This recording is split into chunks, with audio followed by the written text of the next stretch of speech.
அரசனி அன்பற்கடியனுடைய அப்பனே ஆவியோடு ஆக்கை உரை உரைய கணிந்து புகுந்து நின்றுருக்கி உயிர்கள் கணிந்தவை சுடரே திரைபுறாமன்னும் அமுதத்தின் கடலே திருப்பெருந்துரை உரை சிவனே உரை உணர்வு இறந்து நின்ற உணர்வதோர் உணர்வே யான் உன்னை உரைக்குமாறு உணர்த்தேன். வேத நெறிதலை தோங்க மிகு செய்வத்துறை விளங்க பூத பரம்பரை புடிய புனிதவாய் மலர்ந்தழுத சீதவளர் வயற்புகழி விஞ்ஞான சம்பந்த பாதமலர் தலை கொண்டு திருத்தொண்டு பரவுவான். திருநாவுக்கரசு வளர் திருத்தொண்டின் நெறிவாளர் மறுஞான தவமுனிவர் வாகீசர் வாய்மேதிகள் பெருநாமச் சீர் பரவல்கின்றேன் வேகுலகில் குருநாவு குறை செய்த உண்ணாமே உணராமே.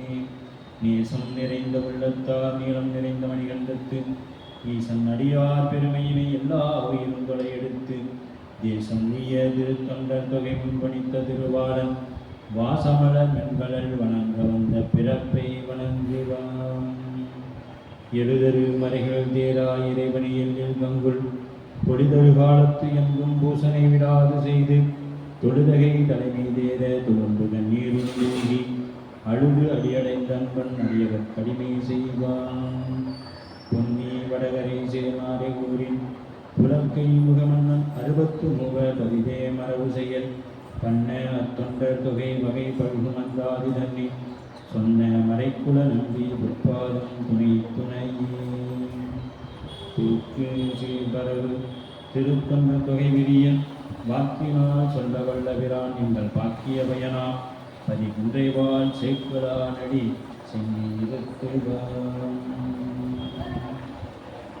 இப்பிறவியில் ஏழையன் யான் வாழ்வு பெறவே இன்மையில்லா பேருரையை வழங்கத் தங்கி செப்பரிய திருத்தொண்டின் சீமையெல்லாம் விளக்கி இச்சிறியேனே கேட்பிதன் சிந்தையறுத்தி ஒப்பரிய நாயன்மார் உணர்வறிய தொன்மை ஓதுதற்கும் உரைப்பதற்கும் உள்ளொளியாய் நின்று சுப்பிரமணிய தேசிக பெரியோய் உங்கள் துணைப்பாதம் மலரடிக்கே துரும்பன் என்னும் அடிமை. எல்லாமல்ல இறைவனுடைய திருவருள் கருணையும் குருவருடன் முன்னின்றல் செய்ய தெய்வ சேக்குலார் பெருமானால் அருளி செய்யப்பட்ட பெரிய புராணம் என்னும் திருத்தொண்டர் புராணம் தொடர்ந்து சிந்திக்க நமக்கு வாய்ப்பு கிடைத்துள்ளது. அடியனை நன்னெறிக்கம் ஆட்படுத்திய ஆசிரியர் பெருமானார் திருவடிகளை வணங்கியும் இங்கே நம்மை எல்லாம் ஈர்த்து ஆட்கொண்டு கொண்டிருக்கக்கூடிய அருள்தரும் தேவகிரி அம்மையுடன் ஆகிய அருள் நஞ்சுடேஸ்வர பெருமான் பேரருள் கருணையும் உடனில் அருள் செய்ய இங்கே எழுந்தில் இருக்கக்கூடிய அடியார் பெருமக்களின் திருவடிகளை மனம் மொழிகளால் வணங்கி இந்த புராணத்தை சிந்திக்க முற்படுகின்ற நாம் இதுகாலும் திருத்தொண்ட புராணத்திலே முதல் சருக்கத்தை நிறைவும் தருவாயில் அமர்நீதி நாயனாரை பற்றி இப்பொழுது சிந்திக்க இருக்கின்றோம். சென்ற வகுப்பிலே விரண்மிண்டர் நாயனார் வரை நாம் ஒரு தொகுப்பாக சிந்தித்து நினைவு செய்திருந்தோம். இப்பொழுது அமர்நீதியார் புராணத்தையும் ஒரு தொகுப்பாக கட்டுரை போல் சிந்தித்துவிட்டு பிறகு எரிபத்த நாயனாரிலிருந்து ஒவ்வொரு பாடலுக்கும் விளக்கத்தை நாம் சிந்திக்க இருக்கின்றோம். இறைவனின் பேரருள் கருணை முன்னின்றல் செய்ய நாம் முதல் சருக்கத்தின் இறுதி நாயன்மாராக விளங்கக்கூடிய அமர்நீதி நாயனார் பற்றி இப்பொழுது திருவள்ளார் சிந்திக்கின்றோம். இவர் திரு அவதாரம் செய்து முக்தி பெற்ற தலம் திருநல்லூர். இவர் திரு அவதாரம் செய்தது முக்தி பெற்றது பழையாறை என்கின்ற தலம், அருகாமையில் உள்ள பழையாறை அப்படிங்கிற தலம். இவருடைய குருபூசை நாள் ஆனி மாதம் பூர நட்சத்திரம். இதை நண்பர்கள் தயவு செய்து நினைவில் வைத்துக் கொள்ள வேண்டும். ஏனென்றால் ஒவ்வொரு நாயன்மாருடைய குரு பூசைகளையும் நாம் அவசியம் கலந்து கொள்ள வேண்டும். அடியார் என்று இருந்தால் குரு பூசையில் அவசியம் பங்கெடுக்க வேண்டும் என்பது தெய்வ சேக்குலார் பெருமானுடைய வாக்கு. ஆகவே நாம் நம்மால் இயன்ற அளவு பணிச்சுமைகளோ வினையின் காரணமாகவோ அவ்வழிபாட்டில் கலந்து கொள்ளாமல் இருந்தால் இறைவனின் திருவடிக்கு விண்ணப்பத்தை வைத்து அந்த குரு பூசையிலே கலந்து கொண்டு குருவருள் பெற்று திருவருளை பெற எங்களை வேண்டுகிறோம். எம்பிரான் அமர்நீதி நாயனார் அள்ளிமென் முல்லையந்தா அமர்நீதிக்கு அடியேன் என்று நம்பி ஆரூரரால் போற்றப்பட்டிருக்கும் அள்ளி மென் முல்லை என்றார். அள்ளியின் இந்த முல்லை மலரானது எப்பொழுது வெளியேயும் உள்ளேயும் ஒன்று போலவே இருக்கும். அதற்கு இலை, அந்த மலரை சுற்றி இலை எதுவும் இருக்காது. அதுவும் அதை உள்ளார எப்படி அந்த வெள்ளை கலரில் இருக்கோ அதே போல தான் வெளியவும் இருக்கும். அதுபோல உடையவர் எப்படி பூசும் நீர் போல் உள்ளும் புனிதர்களாக இருக்கிறாங்களோ அதுபோல அமர்நீதியார் உள்ளும் புறமும் ஒன்றே கொள்கை. எது? சிவனடியார்களுக்கும் திருவேடத்தையும் தொழுவது கொள்கையாக வைத்துக் கொண்டிருந்தார்.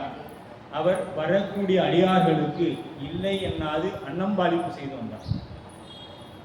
அன்னம்பாளிப்பு செய்து வந்தார். அன்னம்பாளிப்பு செய்வதனால் இந்த புராணத்திலையும் வருது, அன்னம்பாளிப்பு செய்வதனால் வினை நீக்கம் பெறும். நாம் முன்பு செய்த வினைகள் எல்லாம் குருநாதரின் வழியாக நீக்கம் பெறும். பிராதத்த வினை மட்டும் அடியார்களுக்கு அன்னம்பாளிப்பு செய்வதனால் மட்டும்தான் நீக்கம் பெற முடியும் என்பது தெய்வ சேக்கலார் பெருமானுடைய ஆணித்தனமான வாக்கு. ஆகவே நாம் இந்த அடியார்களுக்கு அன்னம்பாளிப்பு செய்வது என்பது எல்லாராலும் இயலாத காரியம். குரு பூசையில் கலந்து கொள்வதும் எல்லாராலும் இயலாத காரியம். அதற்கெல்லாம் தவம் வேண்டும். அடியார்களுக்கு அன்னம்பாளிப்பு செய்வதற்கும் குரு பூசை நன்னாளிலே கலந்து கொண்டு அந்த விழாவிலே சிறப்பிக்கவும், விழாக்களை சிறப்பிக்கவும் நமக்கு தவம் இருந்தால் மட்டுமே முடியும். ஏன்னா இறைவன் எங்கே இருக்கிறான்? சேக்கிலார் திரும்ப திரும்ப சொல்லுவார், நமக்கு எங்கே இருக்கிறார்? அடியார் கூட தான் இருக்கிறார். சிவைய சிவ உடையார் உந்தன் நடுவிருக்கும் உடையார் நடுவுள் நீ இருத்தி. அதுக்கு அந்த பொருள் பார்த்தோம்னா திருவாசகத்தில், ஏன்னா திருவாசகத்தை இவர் மாணிக்க வாசகர பாடலையே ஒழிய, ஆனால் திருவாசகத்துக்கு உண்டான அத்தனை கருத்தையும் கொண்டு வந்து உள்ளார வச்சிருப்பார். திருக்குறள் திருவாசகம் இல்லாமல் அவர் இந்த பெரிய புராணத்தை பேசவே மாட்டார். அது ரெண்டையும் கையில் வச்சிருப்பார். அப்போ திருவாசகத்தில் அந்த பாடல் வரும், உடையால் உந்தன் நடுவிருக்கும் உடையார் நடுவில் நீ இருத்தி. அந்த பாடல் அதில் சி வ ஏ சி வ அப்படிங்கிறது அந்த பாடலுக்கு விளக்கம். அப்படின்னா சி வா நடுவில் யா இருக்கும், அந்த பக்கம் சி வா, சீக்கும் வாவுக்கும் யா நடுவில் யா இருக்கும் ஆன்மா, வாவுக்கும் சீவுக்கும் நடுவில் ஆன்மா இருக்கும். அப்போ இது எப்படி கிடைக்கும் அப்படின்னா அடியாருடைய தவம் இருந்தால் மட்டும்தான், அடியார் அருள் இருந்தால் மட்டும்தான் நமக்கு அது கிடைக்கும். அதனால தான் தில்லைவாழ் அந்தனர்தம் அடியாருக்கும் அடியன்னு சொல்லிட்டு சாமி எங்கே போனாருங்க? தேவாசியம் திருக்காவணத்தில் அடியார் நடுவுள் புகுந்தனன் அப்படின்பார் சேக்கிலார். எங்கே போனாருங்க? அடியார் நடுவில் போய் தான் புகுந்தார். அப்போ நாம் எங்கே இருக்கணும்? எப்பொழுதும் அடியார் திருக்கூட்டங்களோட அடியாரோடு இணைந்து இருக்கணும். அடியார் திருக்கூட்டத்தில் இருந்தால் மட்டும்தான் இறைவன் நமக்கு அருள் செய்வான். அடியாராக இருக்கக்கூடிய நமக்கு அருள் செய்வான் என்பது நம்ம தெய்வ சேக்கிலார் பெருமானுடைய வாக்கு. அப்படி அல்லிமென் உள்ளயந்தார் அமர்நீதிக்கும் அடியனாக இருக்கக்கூடியவர். வகையில் உள்ள நம்பியாண்டார் நம்பிகள் அதை சற்று அந்த நம்ம திரைப்படத்தில் சொல்லுவோம் இல்லையா, ட்ரையல் அப்படின்னு சொல்லுவோம், அதுபோல அதில் சற்று கொஞ்சம் விரித்து சொல்லியிருப்பார். என்ன தொண்டு செய்தார், அவர் பிறந்த ஊரெலாம் என்ன அப்படின்னு சொல்லியிருப்பார். மிண்டு பொழில் பழையாறை அமர்நீதி வெண்பொடியில் முண்டம் தரித்த பிரானார்க்கு நல்லூரின் மின் கோவணம் நேர் கொண்டு இங்கு அருள் என்று தன் பெரும் செல்வமும் தன்னையும் தன் துண்ட முதலானையும் ஈர்த்த தொழிலில் ஆனார். இவர் என்ன பண்ணார்னா, அப்படியே சொல்லணும்னா இவர் வரக்கூடிய அடியார்களுக்கு அன்னம்பாளிப்பு செய்து கோவண ஆடை கொடுத்து வந்தார். கோவண ஆடை கொடுத்து வந்தார் அப்படிங்கிறது நம்ம நம்பியாண்டார் நம்பிகளுடைய வாக்கு. அப்போ கோவண ஆடை அப்படிங்கிறது என்னன்னு பார்த்தீங்களா, பிரம்மச்சாரியம் மேற்கொள்பவர்களும் அடியார்களாக இருக்கக்கூடியவர்களும் எப்பொழுதும் 4 விரல் அளவில் கோவணத்தை கட்ட வேண்டும் என்பது மரபு. அது கீழெலாம் கிழிச்சியும் கட்டுவாங்க. அப்படியே கோவணமே 4 விரலுக்கு செய்தும் கொடுப்பாங்க. நம்ம நாயன்மார்களை 63 என்ன பண்ணாங்க, எங்கேயும் போய் சிரமப்படாமல் தாம் செய்யக்கூடிய தொழிலிலேயே அதை செய்து வந்தார்கள். நாம் இன்னைக்கு ஒரு வணிக நிறுவனம் வச்சிருக்கிறோம் அப்படின்னா நம்மால் என்ற ஒரு அடியார் வராங்களா, அதுக்குன்னு எல்லா அடியார்களுக்கும் நம்ம செய்ய முடியுமா? இந்த காலத்தில் முடியாது. நம்மால் முடிந்த ஒரு 10 அடியாருக்கு இன்னைக்கு செய்கிறோம் அப்படின்னு ஒரு கொள்கையை வச்சுட்டோம்னா அது நம்ம உடம்புல உயிர் இருக்கிற வரைக்கும் நம்ம செய்யணும். அதுதான் இவர்களோட 63 கொள்கை. என்ன எடுத்துக்கொண்ட கொள்கையை உயிர் இருக்க மட்டும் செய்தாங்க, செய்ய முடியாத காலத்தில் உயிரை விட்டாங்க. நாம் ஒரு செய்கையை ஒரு பணியை அதை தான் நம்ம சொல்லணும். இன்னைக்கும் 6 மணி ஆனால் சிவபுராணம் சொல்லுவோம் அப்படின்னா 6 மணி அடித்த உடனே சிவபுராணம் தொடங்கிடணும். இல்லை இன்னைக்கு ஒரு நாள் விட்டுட்டு நாளைக்கு சொல்லலாம் அப்படின்னு நாம் இருக்கக்கூடாது. அந்த அளவில் கொள்கை இல்லாது குறிக்கோள் இல்லாது கெட்டேன் வர பிரச்சனை. அப்போ நமக்கு எல்லாம் ஒரு குறிக்கோள் வேணும். என்ன வேணும்? அடியார்களை பார்த்த மாத்திரத்தில் நம்ம ஒண்ணுமே செய்ய வேணாங்க. அடியார்களை பார்த்த மாத்திரத்தில், திருநீரை பார்த்த மாத்திரத்தில் சிவாய நம சிவாய நம சிவாய நம சொன்னோம்னா போதும். அதை நாம தொடர்ந்து கடைபிடித்து வந்தாலே, அதை கொள்கையாக வைத்துக் கொண்டாலே போதும். ஏன்னா உருத்திர பசுபதி நாயனார் ஸ்ரீருத்ரம் தினைக்கும் பாராயணம் பண்ணுவோம். அப்ப ஸ்ரீருத்ரம் எங்க பாராயணம் பண்ணா நம்ம என்ன பண்ணணும்? நம்மளால இயன்ற நேரம் ஒதுக்கி உட்காந்து கேட்கணும். அப்படியெல்லாம் நாம் இருக்கணும். நாம் அடியாரா இருந்துக்கிட்டு அங்கு பேரம் பார்த்து கொண்டு இருக்கக்கூடாது என்பது சேக்கிழார் பெருமானுடைய வாக்கு. அவர் எந்த இடத்துலையும் அடியார் இடத்துல பேதம் இல்லை, அவர் சொல்லை எங்கேயும் அவர் சொல்லவும் இல்லை, இல்லையா? அப்படி அப்ப அவர் எங்க திரு அவதாரம் பண்றாருன்னா, நல்லூர் அப்படிங்கிற தளத்துல திரு அவதாரம் பண்றார். அங்கே அடியார்களுக்கு தொண்டு செய்து வரார். தொண்டு செய்ய வரக்கூடிய அடியார்கள் குறைவா இருக்காங்க. நல்லூர் அப்படிங்கிற தலம் இன்றும் நாம போனோம்னா பார்க்கலாம். அப்பர் பெருமான் முதலாக உலகிற்கு உண்ணாவிரதத்தை அறிமுகம் செய்த திருத்தலம் பழையார். திருவடி தீக்கி தந்தது நல்லூர். திருவடி தீக்கி கொடுத்தது நல்லூர். அங்க பெருமானுக்கு அப்பர் சுவாமிக்கு திருவடி தீக்கி கொடுக்குறாங்க. அந்த தலத்துக்கு வரக்கூடிய அடியார்கள் குறைவாக இருக்கிறாங்க. அந்த குறைவாக இருந்ததுனால அங்க பக்கத்துல பழையாறை அப்படிங்கிற ஒரு 2 கிலோமீட்டர் தொலைவில் பழையாறை அப்படிங்கிற ஒரு தலம் இருக்கு. அந்த சுவாமி பேரு பஞ்சவர்ணேஸ்வரர். ஒரு நாளைக்கு 5 முறை நிறம் மாறக்கூடிய திருமேனி. அந்த சுவாமி ஒரு நாளைக்கு 5 முறை நிறம் மாறுவார். அப்படிப்பட்ட திருமேனி. அங்கே நிறைய கூட்டங்கள் அடியார்கள் வந்து கொண்டிருந்தாங்க. அதனால இவர் என்ன பண்ணாரு, அங்க மடத்தை மாத்தலாம், மடத்தை அங்க கொண்டு போகலாம். நம்மளா இருந்தா அதிகமா கூட்டம் வருது, கூட்டம் வராத அன்னைக்கு பார்த்தோம்னா ஒரு 10 பேர் வருவாங்க, அன்னைக்கு அன்னம்பாளி பண்ணோம்னா போதும்னு நினைப்போம். ஆனா இவருக்கு அது செய்து கொண்ட தொண்டு பத்தலை, நிறைய அடியார்களுக்கு கொடுக்க வேண்டுமே அப்படின்னு சொல்லிட்டு என்ன பண்ணாரு, பழையாறை அப்படிங்கிற அந்த தலத்திற்கு குடும்பத்தோட, சொந்த பந்தங்களோட, சுற்றத்தாரோடு, நமக்கு இருக்கிற சுற்றம்லாம் 6 கோடி மாயா சக்திகள் வேறு வேறு மாயைகளை செய்யும். அவருக்கு இருக்கிற சுற்றம் அப்படி அல்ல, அவருக்கு துணையாக நின்றாங்க. அமர்நீதியாருக்கு துணையாக நின்றாங்க. அதனால அவர் குடும்பத்தோட அங்க எல்லாம் போயிட்டு என்ன பண்றாங்க, அது அன்னம்பாளிப்பு செய்வதற்கு சொல்றாங்க. சிந்தை செய்து சிவன்களல் அல்லது ஒன்றிலார் அந்தி வண்ணத்தம் அடியாருக்கு அமுது செய்வித்து கந்தை கீழுடை கோவணம் கருத்து அறிந்து உதவி வந்த செல்வத்தின் பலத்தினால் வரும் பயன் கொள்வார். அவர் கோவணம் மட்டும் தந்த, அன்னம்பாளிக்கு மட்டும் பண்ண, அவர்களுடைய என்ன வேணுங்கிறத கருத்தறிந்து, அவர்களுடைய என்ன வேணுங்கிறத தெரிந்து கொண்டு அதையும் உதவி செய்து வந்தார். ஏன்னா இவர் எப்படிப்பட்டவன்னு பார்த்தீங்கன்னா, அந்த இருக்கக்கூடிய அந்த நகர்லேயே விளையிற எல்லா பொருள்களையும் அவர்கிட்ட தான் வரும். பெரிய இன்னைக்கு சொன்னோம்னா அது என்ன சொல்லுவாங்க, எல்லா பொருளும் மால் மல்டிப்ளஸ் அப்படின்னு சொல்லுவாங்க இல்லையா, எல்லா பொருளும் அங்கே கிடைக்கும். குண்டூசி முதல் எல்லாமே கிடைக்கும், தங்கம் வரை அங்கே கிடைக்கும். அப்படிப்பட்ட ஒரு நிறுவனம் வைத்து நடத்தி கொண்டு வந்தார். அப்படி எவ்வளோ பெரிய நிறுவனமாக இருந்திருக்கும். வெள்ளி, வைரம், வைடூரியம், தங்கம் எல்லாமே இருக்கு அவருக்கு. அந்த மாதிரி அவர் வச்சு நடத்திட்டு வர்றார். அப்போ நடத்தி வரும் வேலையில் அடியார்களுக்கு வேண்டுவன கொடுத்தார். அப்போ எவ்வளோ செல்வம் இருந்திருக்கணும்னு பார்த்துக்கணும். அப்படி கொடுத்து வந்துட்டு இருக்கக்கூடிய வேலையில் சாமி என்ன பண்ணுறாரு, எப்பயுமே அடியாரை வெளிக்காட்ட வேண்டும் என்று நினைப்பார். முக்கன் நக்கனார் முதல்வனார் அவர் திருநல்லூர் மிக்க சீர் வள திருவிழா விருப்புடன் வணங்கி தக்க அன்பர் அமுது செய்ய திருமடம் சமைத்தார்.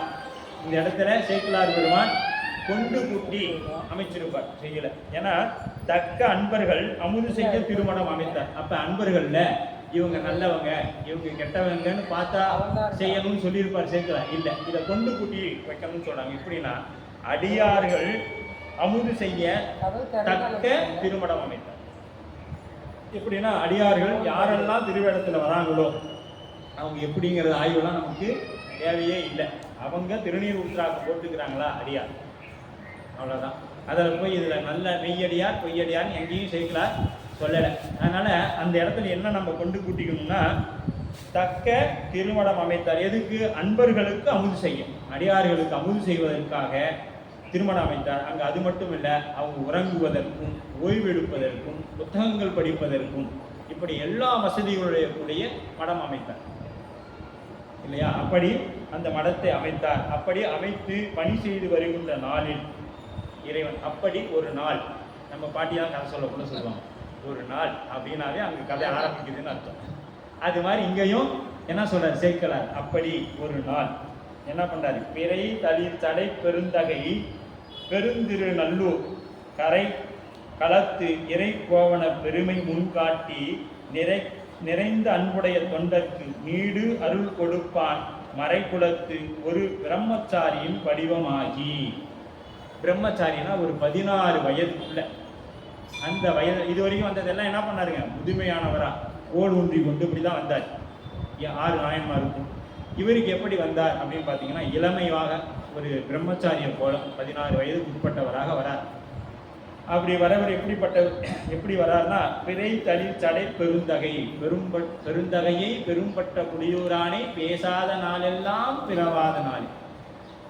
நம்ம இறைவனை பேசாத நாளெல்லாம் நமக்கு பிறவாத நாள். அப்போ நாம் கணக்கு போட்டுக்குங்க, எத்தனை நாள் நாம் பிறந்த நாள்னு வருடந்தோறும் கொண்டாடுறோம்.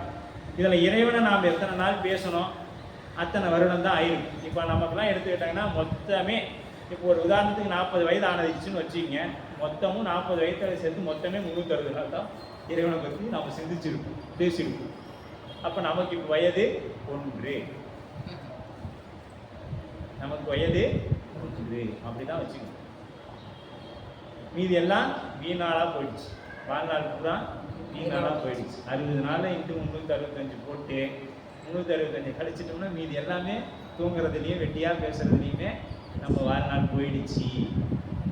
வாழ்க்கையினா இப்போ காலத்தை தள்ளிட்டு வந்து நிற்கிறோம். இப்போயாவது சாமி நமக்கு கருணை வச்சு நஞ்சுண்டேஸ்வரர் கூப்பிட்டாரு, கூப்பிடலேன்னு வச்சுக்கிங்க, எப்பயுமே அவன் அருள் இல்லாமல் நம்மளால் இங்கே உள்ளார காலை கூட வைக்க முடியாது. சித்தாந்த வகுப்பு மாணவர்களுக்கு தெரியும், பதி பசு பாசம். பாசம்ங்கிறது இந்த 3. பதி அணிகள், பசு பாசம். இப்போ இது வந்து ஆன்மா, இதுதான் உயிர், இது இறைவன், இது நம்ம ஆணவம் கண்மம் மாயை அப்படிங்கிற இது. இந்த ஆணவம் பார்த்தீங்கன்னா இந்த பக்கம் இருக்கிற 2 விரலையும் காமிக்கவே காமிக்காது, இந்த பக்கம் இருக்கிற 2 விரலையும் காமிக்காது. ஆனால் இந்த பசுவானது இறைவனை நோக்கி வந்துருச்சா, இறைவன் போனால் மட்டும்தான் இது பிடிக்க முடியும். இல்லை இப்படியே இறைவன் இருந்துட்டாருன்னா பாருங்க பிடிக்க முடியாது. அப்போ இறைவனும் நம்மை நோக்கி வந்தால் மட்டும்தான், நாம் வந்தோம்னா இறைவன் டக்குன்னு வந்து பிடிக்க முடியாது.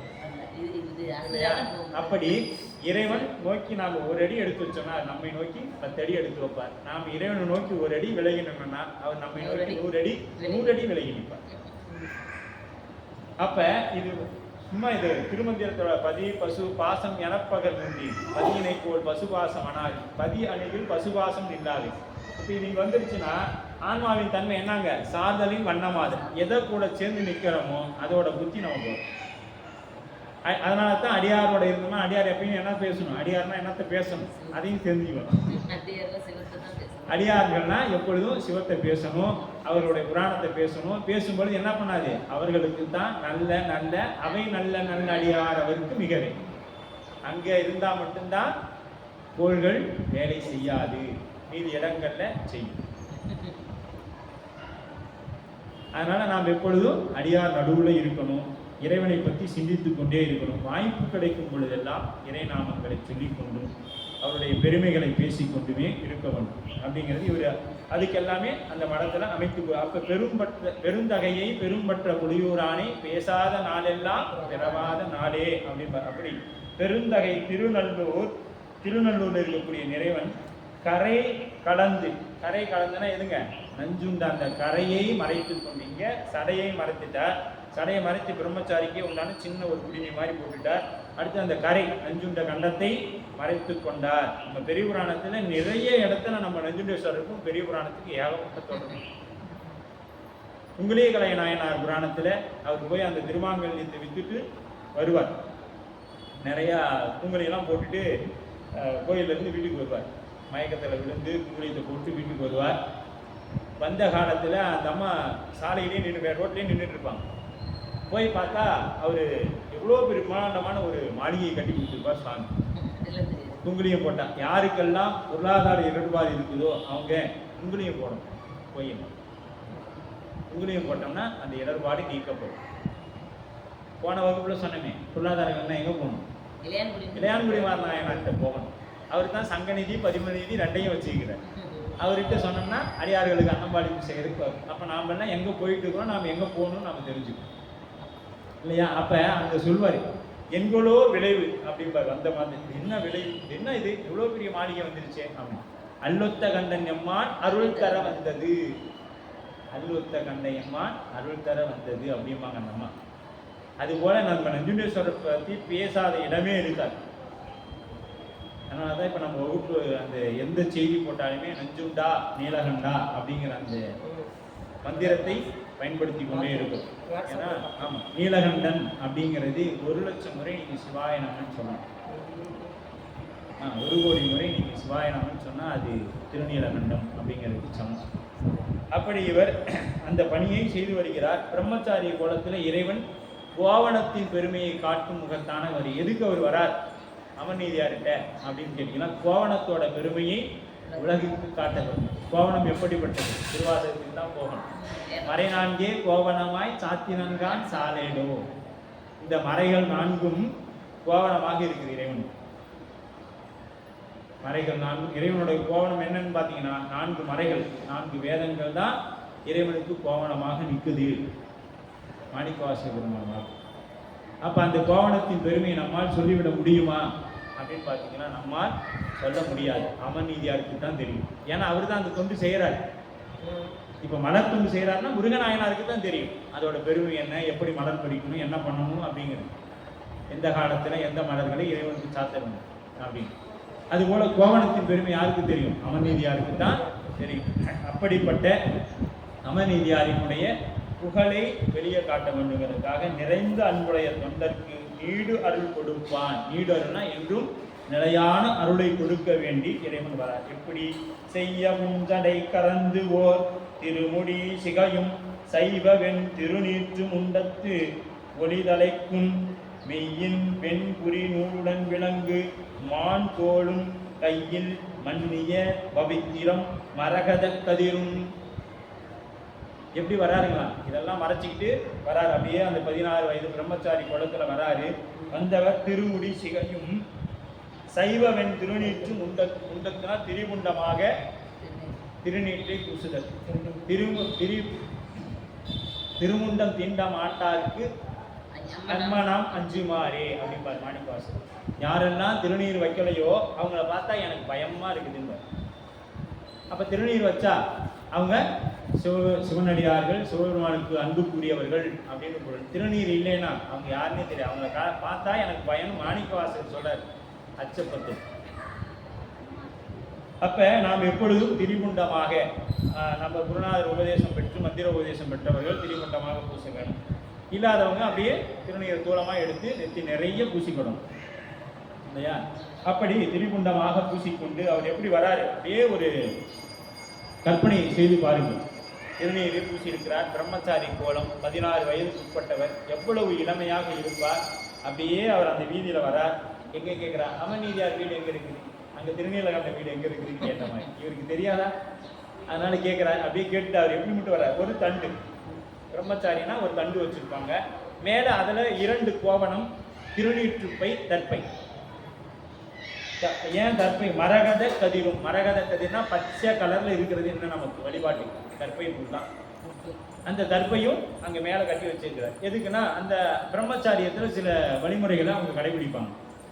அது மட்டுமல்லாது இவர் அமைத்திருக்கக்கூடிய அந்த மடத்தில் அடியார்கள், அதாவது பிரம்மச்சாரி வேதத்தை கடைபிடிக்கிறவங்க சாப்பிடுவதற்காக தனியாக வேதம் படித்தவங்க சமைக்கிறதுக்கு இருக்காங்க.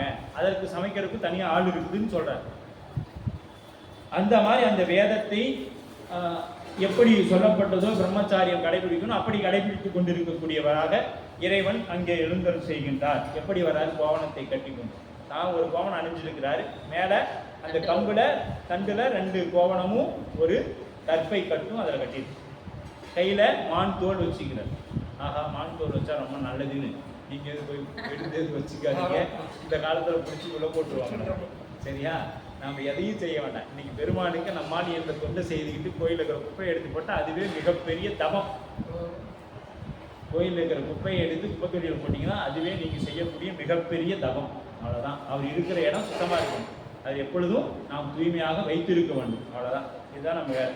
முஞ்சி நன்முறை முடிந்து சாத்திய அறையில் தஞ்ச மாமரை கோவண ஆடையும் தசையும் வஞ்சவல்வினை கருப்பரு மனத்தடியார்கள் நெஞ்சில் நீங்கிடா அடிமலர் நீள் நிலம் பொழிய. அடியார்கள்னா எப்படி இருப்பாங்க? கருப்பு நீங்கியவர்களாக இருப்பாங்க. கருப்பு நீங்கியவர்களாக இருப்பாங்க. அங்க முத்தநாதனை சொல்லும் பொழுது என்ன சொல்றாரு? அந்த விளக்கினின் மை போல நெஞ்சம் கொண்டான். விளக்குல திரி எரிஞ்சு கீழே ஒரு மை இருக்கும், அந்த திரியில கட்டம் கரையேன்னு இருக்கும். அந்த மாதிரி மனசு இருந்தா எப்படி இருக்கும்? மஞ்ச நெஞ்சனே. மஞ்ச நெஞ்சனேன். அப்ப நம்மளுடைய மனசு எப்படி இருக்கணும்? எப்பொழுதும் தூய்மையாக, எப்படி பூசும் நீர் போல் உள்ளும் புனிதர்களாக இருக்கணும், அடியார்களாக இருக்கக்கூடிய நாம். எப்ப இதெல்லாம் வேலை செய்யாது, எது கோள்களும் வினைகளும் எப்ப வேலை செய்யாதுன்னா, பூசும் நீர் போல் உள்ளும் புனிதர்களாக இருந்தால் மட்டும்தான் நமக்கு வேலை செய்யாது. மீதிலாம் அவருக்கு உண்டான கடமைகளை அவர் நமக்கு போட்டி அனுப்பி போறாரு, வேலை செய்யத்தான் செய்யும் இல்லையா? அப்போ நாம் அந்த போல் அந்த மஞ்சத்தை கருப்பை உள்ள வைக்கக்கூடாது. அடியாராக இருக்கக்கூடிய நாம் பூசும் நீர் போல் உள்ளும் புனிதர்களாக இருக்க வேண்டும். அப்படி இருக்கக்கூடிய அடியார்கள் நெஞ்சில் நீங்கிடா அடிமலர் நீள் நிலக்கூடிய அப்படிப்பட்ட நெஞ்சத்துள்ளதான் இறைவன் இருப்பான். நாம் இப்போ ஆன்மார்த்த பூசை பண்ணுறோம், பண்ணும் பொழுது அப்படியே சுவாமி நெஞ்சத்தில் அந்த தாமரை மலர் 8 இதழ் தாமரை ஆகுது. அதை நம்ம எரிபத்தர் புராணத்தில் பார்ப்போம். அந்த 8 இதழ் தாமரையில் ஏன் 8 இதழ் இருக்கணும் அப்படின்னா 7 வித்தியாசத்துக்கும் 1 சிவத்தத்துவம். அந்த தாமரை மலரில் தான் இறைவன் சுடர் விட்டு பிரகாசம். அந்த நெஞ்சத்தாமரை அங்கே வச்சு தான் இறைவனை தியானம் பண்ணும். மானசீகமாக நம்ம சிவபூஜை எடுத்த நண்பர்கள் சிவபூஜை பண்ணிட்டு ஒரு 10 நிமிடம் உட்காந்து உள்ளுக்குள்ளேயும் சாமிக்கு அப்படியே இன்னைக்கு உச்சிகாலம் வர முடியல என்னால் அப்படின்னா இருக்கிற இடத்துல அந்த 10 நிமிடம் உட்காந்துக்கணும். இப்போ சாமிக்கு பால் தயிர் ஊற்றுறாங்க, தீபம் காமிக்கிறாங்க, பூலாம் சாத்தியிருக்காங்க, ஆடை அணிவிச்சிருக்காங்க. இப்படின்னு என்ன பண்ணணுங்க? நம்ம மனதில் முதல்ல வைக்கணும். அதுக்கு வைக்கணும்னா என்ன பண்ணணும்? இங்கே வந்த உடனே நம்ம சாமி கண்ணை மூடிக்கிட்டு அப்படி தீபாவளி காமிக்கலாம் கண்ணை முடிக்கக்கூடாது. அந்த ஜோதியின் வடிவத்திலையும் இறைவனை பார்க்கணும், எவ்வளோ அழகாக இருக்கிறாருன்னு பார்க்கணும். அந்த அழகை உள்ளே வாங்கிக்கணும். அந்த அழகை என்ன பண்ணணுங்க? நம்ம உள்ளே வாங்கி வச்சுக்கணும். அங்கே போய் கண்ணை மூடி உட்காந்தா நமக்கு அவரு தான் தெரியணும். யார் தெரியணும்? முன்னாடி மறைச்சிட்டு இருக்கிற தலைங்கள்லாம் தெரியக்கூடாது. சாமி ஜோதியின் வடிவத்தில் அந்த ஜோதி ஒளி பிரகாசத்தில் காமிச்சாரு இல்லையா?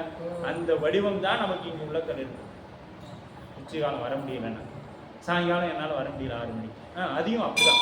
அந்த நேரத்தில் என்ன வழிபாடு எப்படி செய்தோமோ அது அங்கே நமக்கு நின்னாதான் இங்கே சரியாக பண்ணிக்கிறோம்னு அர்த்தம். இல்லைன்னா வெறுமனே நாமளும் அது என்னமோ ஒரு பழமொழி சொல்லுவாங்க, என் புருஷனும் வேலைக்கு போகிறாங்க கச்சேரி போகிறாங்கிற அளவில் தான் இருக்கும். அப்படியெல்லாம் வருவோம். முதல்ல அப்படி தான் வர முடியும். எடுத்த உடனே நமக்கு அப்படி வந்துடாது. பழக தான் வரும். அப்போ வரும் பொழுதெல்லாம் இறைவனே கண்ணை நல்ல எண்ணெய் இன்னைக்கு மலர்கள் சாத்தியிருக்காங்க, இன்னைக்கு அந்த திருநீர் பட்டை எப்படி வச்சிருக்காங்க, சந்தனம் வச்சிருக்கிறாங்க, எண்ணெய் இன்னைக்கு பூவெல்லாம் சாமிக்கு அனுப்பிச்சிருக்காங்க. இதெல்லாம் வந்தோம்னா கொஞ்ச நேரம் நின்று பார்க்கணும். நாம் எதையும் அவர்கிட்ட கேட்க தேவையில்லை. ஏன்னா நமக்கு என்ன வேணுங்கிறது எல்லாமே அவருக்கு தெரியும். நாம் எதுக்காக இன்னைக்கு வந்து அங்கே நின்றுட்டு இருக்கிறோங்கிறதும் தெரியும். போகலாமா வேண்டாமான்னு 50 முறை யோசித்து தான் உள்ளார வந்துக்கிறேங்கிறது நமக்கு அவருக்கு தெரியும் இல்லையா? அப்போ நாம் அவர்கிட்ட எதையும் கேட்க தேவையில்லை. அவர் எப்படி இன்னைக்கு பண்ணியிருக்கிறாங்க. ஒரு குழந்தை, நமக்கு பிடித்தமான ஒரு குழந்தை அல்லது நமக்கு பிடித்தமானவங்க இருந்தால் எப்படி நாம் அவங்கள நல்ல உற்று நோக்கி பார்ப்போமோ அது போல இறைவனை பார்க்கலாம். அப்படி அந்த அடியார்கள் நெஞ்சிலில் நீங்காமல் அப்போ அடியார்களுடைய நெஞ்சத்தை இடமாக கொண்ட இறைவன். அப்படி இருக்கக்கூடிய இறைவனை கண்டத்துக்கு உரிய காதலின் மனம் கரைந்து உருக தொண்டர் அன்பனும் தூணெறி வெளிப்படுத்துவராய். எப்படியே அந்த தொண்டர் அன்பை வெளிப்படுத்தணும். அடியார்கள் நாம் ஏன் சொல்லிட்டே வரோம்? அடியார்கள் என்னைக்கும் தான் செய்யக்கூடிய தொண்டை வெளியில் சொல்லிக்கவே மாட்டாங்க, இறைவனாத்தான் வெளிப்படுத்துவார். அப்படி இருக்கிறவங்க தான் உண்மையான அடியார். நாம் இதை செய்கிறேன் அதை செய்கிறேன்னு சொன்னோம்னா நாம் அடியார் இல்லை அப்படிங்கிற. தொண்டர் அன்பனும் தூணெறி வெளிப்படுத்துவராய் தண்டின் மீது இரு கோவண நீற்றுப்பை, தண்டின் மீது இரு கோவண நீற்றுப்பை தற்பை கொண்டு வந்து அமர்நீதியார் திருமடம் குருக அப்படிங்கிற. அப்போ வந்துட்டார் எங்க? இப்போ அப்படியே பாருங்க, அப்படியே அந்த பிரம்மச்சாரியர் கோலம் அவருக்கு பாதம் எப்படி இருக்குன்னு பாருங்க. நேராக திருவாசலுக்கு தான் போகும். செங்கமல பொற்பாதம் தந்தருடும் சேவகனி. இறைவனோட பாதம் எப்படி? பிறந்த குழந்தையோட பாதம் எப்படி இருக்குதோ அது போல இருக்கும். அவர் அந்த பாதத்தோட அப்படியே அந்த வீதியில் நடந்து பழையாறு போனோம்னா நினைக்கணும், அந்த கால் வைக்கிறதுக்கு நமக்கு கால் பூசணும். ஏன்னா இறைவன் வந்த தலம். திருநாவலூர் போனோம்னா கோயிலுக்குள்ளாரியே, ஏன்னா அது அப்போ நம்பியார் சுந்தரமூர்த்தி செய்கிறார். சீர்காழி பதிக்குள்ளேயே போகலை, தோணியப்பரை பார்க்கல. அவர் தோணியப்பர் அங்கே எப்படி இருக்கிறாரோ அது போல இங்கே ஊரோட எல்லையில வந்து தான் காட்சிக்கிறார். ஏன்னா எங்கள் ஞானத்தின் வடிவமாக ஞானப்பாலை உண்ட காளிப்பிள்ளை திரு அவதாரம் செய்த திருத்தலம், நான் உள்ள போறதுக்கு எனக்கு தகுதி இல்லைன்றார். யாருங்க? யோகத்தில் யோகம் பெற்ற சுந்தரமூர்த்தி ஆயனார் சொல்றார். நாம் இன்னைக்கு போனோம்னா அப்படியே போய் அங்கே என்ன இருக்குதோ அதை வாங்கி சாப்பிட்டுக்கிட்டே போவோம். போய் மேலே இருக்குதான் கீழே இருக்குதான், சரி பார்த்துட்டியா வா போகலாம் அப்படின்ட்டு போயிடுவோம். ஆனால் சீர்காழி தலம் எவ்வளவு முக்கியமானதுன்னு நமக்கு தெரியாது. சுந்தரமூர்த்தி பெருமான் போறதுக்கு பயப்படுறாருங்க. அதே திருவதிகையும் போகல, சித்தவட மடத்தில் போய் தான் திருவடிக்கு சாமி கொடுக்குறாங்க, அங்கேயும் உள்ள போகல. அந்த அளவுக்கு குருநாதரை மதித்தார். குருநாதரை மதித்திருந்தார். நாம் இன்னைக்கு குருநாதரை மிதிக்காம இருக்கணும்.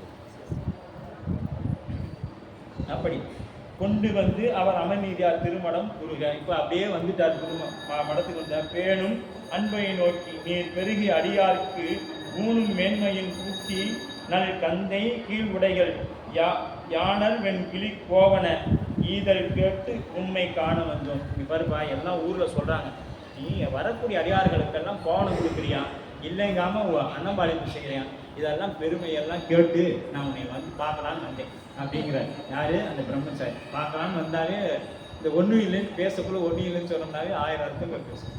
அது மாதிரி சும்மா பார்க்கலான்னு வந்தேன் அப்படின்னா தான் ஏதோ பிரச்சனை ஆரம்பம். அது மாதிரி அவர் சொல்றாரு, ஒன்றும் இல்லைப்பா, இது மாதிரி சொன்னாங்கன்னு பார்க்கலான்னு வந்தேன் அப்படின்றார். அப்படி எம்பிரான் அருள் செய்த இத்திருமணத்தே நன்று நான் மறை நற்றவர் அமுது செய்து அருள. அவர் வந்த உடனே அவர் சொல்லிட்டார், நன்று நான் மறை நற்றவர் அமுது செய்து அருள. நீங்க வேதம் படித்தவங்களுக்காக தனியா அந்த அன்னம்பாளிப்பு செய்யறதுக்கு ஒரு இடம் இருக்கு, அதற்கு சமையல்காரர்களும் இருக்கிறாங்க இந்த மடத்துல அப்படின்னு ஒரு விண்ணப்பத்தை பிரம்மச்சாரி இடத்துல வச்சுட்டார். ஏன்னா போன மாத்திரத்தில் இப்போ இங்கெல்லாம் நீங்களாம் சமைக்கிறீங்க, நான் சாப்பிட மாட்டேன்னு அவர் சொல்லிட்டாருன்னா, ஏன்னா பிரம்மச்சாரி அவருக்குன்னு சில கொள்கை இருக்கும். சொல்லிட்டாருன்னா என்ன பண்ணுறதுன்னு என்ன பண்ணிட்டாரு, முன்னாடியே அதை அவருக்கு தெரியப்படுத்திட்டார். அப்போ இன்று வேதிய தூய்மையில் அமைத்து உள்ளார், இன்று நீர் இங்கு அமுது செய்து அருளும், நீங்கள் இங்கே இன்னைக்கு திரு அமுது செய்யலாம் அப்படின்னு சொல்லிட்டார். அப்போ வணங்கும் அன்பரை நோக்கி அம்மறையவர் இசைந்தே வணங்கு நீர் பொன்னி ஆடினான் வர மலை வரி. இவர் சொல்றாரு, யாருங்க? கங்கையை தலையில் வச்சுக்கிறது சொல்றாரு. சரிப்பா, நான் இன்னைக்கு திருவண்ணூர் விட்டு எடுத்துக்கிறேன், நான் போய் கங்கையில், அதாவது கங்கைனா பொன்னி நதி, நான் காவிரியில் போய் நீராடிட்டு வரேன், அது வரையும் மழை வந்தாலும் வரும், அதனால இந்த 2 கோவணத்தையும் நீ வச்சு, மழை வந்தாலும் வரும், அதனால இந்த 2 கோவணத்தையும் நீ வச்சிரு, நான் வந்து உன்ட்ட வாங்கிக்கிறேன் அப்படின்ட்டார். உனக்கு கோவணம் வைத்து நீ தாரும் என்று ஒரு பெண் குண கொள்கை கோவணத்தடியின் அவிழ்த்து அது கொடுத்தார். இப்போ ஒரு கோவணத்தை மட்டும் அவுத்து தந்துட்டார். ஒரு கோவணம் அந்த தண்டியே இருக்குது, ஏன்னா மழை வந்துட்டா ஒரு கோவணம் இருந்தா போதும் அப்படின்ட்டு ஒரு கோவணத்தை அவுத்து கொடுத்துட்டு ஒரு கோவணத்தை அந்த தண்டிலேயே வச்சுக்கிட்டு ஓங்கு கோவண பெருமையை உள்ளவாறு உமக்கு இங்கு நான் சொல்ல வேண்டும். இந்த கோவணத்தோட பெருமையை பற்றி உனக்கு நான் சொல்ல தேவையில்லை, ஏன்னா கோவணத்தை ஒரு தொண்டு செய்கிறாங்கன்னா அது தெரியாமையா தொண்டு செய்ய முடியும். அதனால் இந்த கோவணத்தை பற்றிலாம் உனக்கு நான் சொல்ல தேவையில்லை, கோவணத்தை பற்றி உனக்கு நல்லா தெரியும், அதனால் இந்த கோவணத்தை நீ வைத்து தாரும் அப்படின்ட்டார். இவர் என்ன பண்ணார், இந்த கோவணத்தை அப்படியே ஒரு பணிவோடு வாங்கி 5 லட்சம் சொல்லி வாங்கி அந்த ஒரு பெட்டை, நாம் இன்னைக்கு பணம் நகையெல்லாம் கொண்டு போய் வைப்போம் இல்லையா, அந்த இடத்துல கொண்டு போய் அதை பத்திரமா போட்டு பூட்டி வச்சு, பூட்டி வச்சவர் என்ன பண்ணார்னா மறைத்து, என்னத்தை மறைத்தார்? திருவோட்டை மறைத்தார். இப்போ இங்கே கோவணத்தை மறைத்த மாத்திரத்தில் அவ்வளோதான் நினைஞ்சு வந்தார். அப்போ சேக்கிழார் சொன்னார், எப்படி சொன்னார்? அங்கே இயற்பகை நாயனார் புராணத்தில் சொன்னார், உமைக்கு தெரிஞ்சு வந்தாரா தெரியாமல் வந்தாரா? தெரியாமல் வந்தாருன்னா அப்போ பாகம் தெரியாதுன்னு சொல்றது நியாயமாகாதுன்னு சொன்னா, அது எனக்கு தெரியாது அப்படின்ட்டார் சேக்கிழார். அதே மாதிரி தான் இங்கேயும் சொல்றாரு, பொன்னி ஆடி, அதாவது கங்கை தலைமையில இருக்கக்கூடிய கங்கையில நனைந்து வந்தாரோ, பொன்னி நதியில காவிரியில நனைந்து வந்தாரோ, அல்லது மலையில் நனைந்து வந்தாரோ எனக்கு தெரியாது, ஆனா அவர் வந்திருக்கிறது எதுக்குன்னு வேணா எனக்கு தெரியும். தொண்டர் அன்பனும் தூணீர் ஆடுதல் வேண்டி. அவர் எதுக்கு வந்திருக்கிறாரு? அடியாரோட கண்ணீரில குளிக்கிறதுக்காக வந்திருக்கிறார். எது வேணா எனக்கு தெரியும், ஆனா இதுல எங்க குளிச்சுட்டு வந்தாருன்னா எனக்கு தெரியாது. கங்கையில் ஆடினாரா, காவிரியில் ஆடினாரா, அல்லது மலையில நனைஞ்சாரா எனக்கு தெரியாது. ஆனா அவரோட கொள்கை என்னன்னா, அன்பர் என்னும் தூணில் ஆடுதல் வேண்டி, அன்பருடைய கண்ணீரில் குளிக்கணும்னு வந்துக்கிறார். நமக்கு ஒரு துன்பம் வந்தா தாங்க, இப்ப இவர் சொல்வாருங்க சேக்கிழார், நல்ல விருச்சம்னா நல்ல இன்னொரு 4 வகுப்பு ஆயிடும். அதனால் நம்ம வேகமாக போவோம். என்ன பண்ணுவார்னா எல்லாமே அவரை பெருசாக போட்டிட்டு வருவார். இவர் வந்து ஒழுக்கத்தில் நீதிமான் தவறாதவர், அந்த தராசு எப்படி அந்த முள் அப்படி நேராக தான் நிற்கும், அந்த மாதிரி தான் வணிகமே செய்து வருவார். அப்படிப்பட்ட அந்த தொழிலை செய்வார். நல்ல கோவணம் நீ வந்து என்ன பண்ணிக்கிறன்னா சொல்வார், நல்ல கோவணம் கொடுப்பன் என்று உலகின் மேல் நாளும் சொல்லி வித்து என் கோவணம் கொள்வது துணிந்தோ. என் கோவணத்தை வாங்கறதுக்காகத்தான் நீ இத்தனை நாள் சாமி பாருங்க சொல்றாரு வந்து, இப்போ நம்மளை கூட பழகிற நம்மளுக்கு சொன்னாவே தாங்கிக்க முடியாது. இங்கே சாமி பிரம்மச்சாரியா வந்து பிரம்மச்சாரி சாபம் ரொம்ப புரியுது. அவர் வந்து சொல்றாரு, நீ வந்து இத்தனை நாளாக எதுக்கு தெரியுமா கோவணத்தை கொடுத்துட்டு இருந்துக்கிற, என்னை மாதிரி ஒருத்தன் வருவான், அவன் கோவணத்தை வாங்கி வச்சிக்கலாம் அப்படின்னு திட்டமிட்டு விளம்பரம் பண்ணிக்கிறேன்.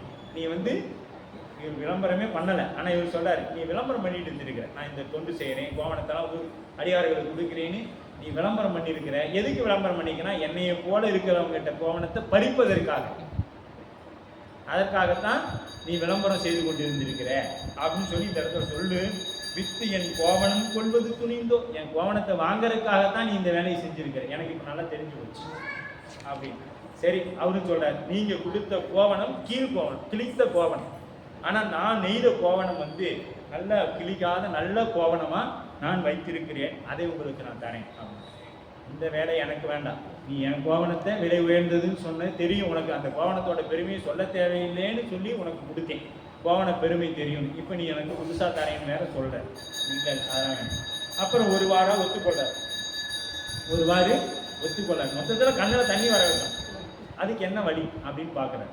நம்ம இன்னைக்கு ஏன் இறைவன் இடத்துல வந்தால் நம்ம ஆலயத்தில் நம்ம அடியார்களே நம்ம இறைவன் இடத்துல வழிபாடு செய்யும் பொழுது சிரிக்கும், திருமுறை பாடும் பொழுதோ வேற வழிபாடுகள் செய்யும் பொழுது சிரிக்கும். ஆனால் நான் திருமுறை பாடினா கண்ணில் தண்ணி தான் வரும். திருமுறை பாடும் பொழுது தண்ணீர் குடிக்கும். ஆலயத்தில் வந்து சிரிச்சோம்னா வினை கூடிடும், அழுதம்னா வினை குறையும். அதனால தான் அழுதால் வினை பெறலாமே. எப்போ பெற முடியும்?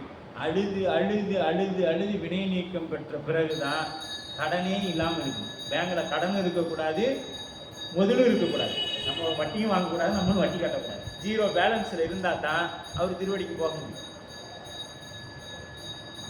அப்ப நாம் அவர் திருவடிக்கு போகணும்னா நல்லா அழணும். திருமுறையை தொட்ட மாத்திரத்துல கண்ணில் தண்ணி வரணும். அங்க நமசிவாய வாழ்கன்னு உடனே கண்ணில் தண்ணி வரணும். அதுதான் அந்த மந்திரத்தை உணர்ந்து சொல்வதின் பலன். அந்த சொல்லி முடிச்சோம்னா செல்வர் சிவனடிக்கு, அந்த பதியத்தை அப்படி சொன்னோம்னா செல்வர் சிவனடிக்கு காதலாகி கசிந்து கண்ணீர் மொழி ஓதுவாதமை நெறி குவிப்பது வேதம் நான்கினுமே கூறாவது நாதன் நாமம் நம்ம சொல்வார். அந்த காதலில் அலன் இறைவனை நோக்கி அலன். பெருமானே நீங்க எவ்வளவு உயர்வான இடத்துல இருக்கிறீங்க, நமக்கு நம்ம கஷ்டத்தை நினைச்சு அழக்கூடாது, பெருமானை நினைத்து அழ வேண்டும். பெருமானே நீங்க எவ்வளவு பெரியவர், அண்டம் கடந்த பொருள் அளவில்லதோர் ஆனந்த வெள்ள பொருள், பண்டும் இன்றும் என்றும் உள்பொருள். நீங்க அப்படிப்பட்ட இடத்துல இருந்து என்ன போன்ற நாயினும் கடையாய் இருக்கக்கூடிய எங்களை ஆட்கொள்ளும் பொருட்டாக இங்க வந்து எழுந்திருக்கிறீங்களே பெருமானே, உங்கள் கருணையை நான் என்னவென்று சொல்வதுன்னு அழகும். எங்கள் வீட்டில் பிரச்சனை அப்படின்னு வந்து அழக்கூடாது. அது கொடுக்கறதே நம்ம வினையத்தான் ஊட்டிக்கிறோம், அதெல்லாம் நம்ம அழக்கூடாது. இங்கே வந்து பெருமானை நினைத்து அழ வேண்டும். நீங்கள் எவ்வளவு பெரியவங்க, நாங்கள் ஆயினும் கிடையாது இருக்கு, எங்கள் மேலே எவ்வளவு கருணை வச்சுருந்தா நீங்கள் இப்படி செய்வீங்க. நமக்கு அம்மா பால் ஊட்டுவாங்க, எதுக்கு தெரியுமா? நாளைக்கு இந்த குழந்தை சம்பாதிச்சு ஏதாவது நமக்கு செய்வேன், அல்லது நம்ம இன்னும் இருக்கக்கூடிய அக்கா தங்கச்சிக்கு செய்யுமே அப்படிங்கிறத நினைப்பில் தான் ஊட்டுவோம். ஆனால் அது நம்மகிட்ட எதையுமே எதிர்பார்க்குறோம், நம்மளுடைய அன்பை மட்டும்தான் கேட்குறோம், வேற எதையுமே அவர் எதிர்பார்க்குறார். அன்புனா அன்பு வந்துருச்சுன்னா கண்ணில் தானா தண்ணி வருங்க, அன்பு இருந்துருச்சுன்னா தண்ணி காணா வரும். அதனால்தான் அங்கே கண்ணீர் துளும்பு கண்ணீருள் மூழ்கி அழுது அடி அடைந்த அன்பன். அப்படி இவர் என்ன பண்ணுறாரு, அந்த அடியாரை ஒத்துக்கலை. அப்புறம் சரி அப்படின்ட்டு கொஞ்ச நாள் கழித்து கொஞ்ச நேரம் அப்படியே போயிட்டு இருக்குது வாதமாக. அப்புறம் எல்லாம் ஊர் மக்கள்லாம் வராங்க, இவன் திருடனை கோவணத்தை திருடி வச்சுக்கிட்டு என்னை இப்படியெல்லாம் பண்ணுறான் அப்படின்னு சொல்லி அவர் பிரம்மச்சாரி பேச ஆரம்பிக்கிறார். எப்படி நினச்சி பாருங்க, எவ்வளோ காலமாக தொண்டு செய்து வந்த அந்த உள்ளம் எப்படி தவித்து இருக்கும்னு நினச்சி பாருங்க.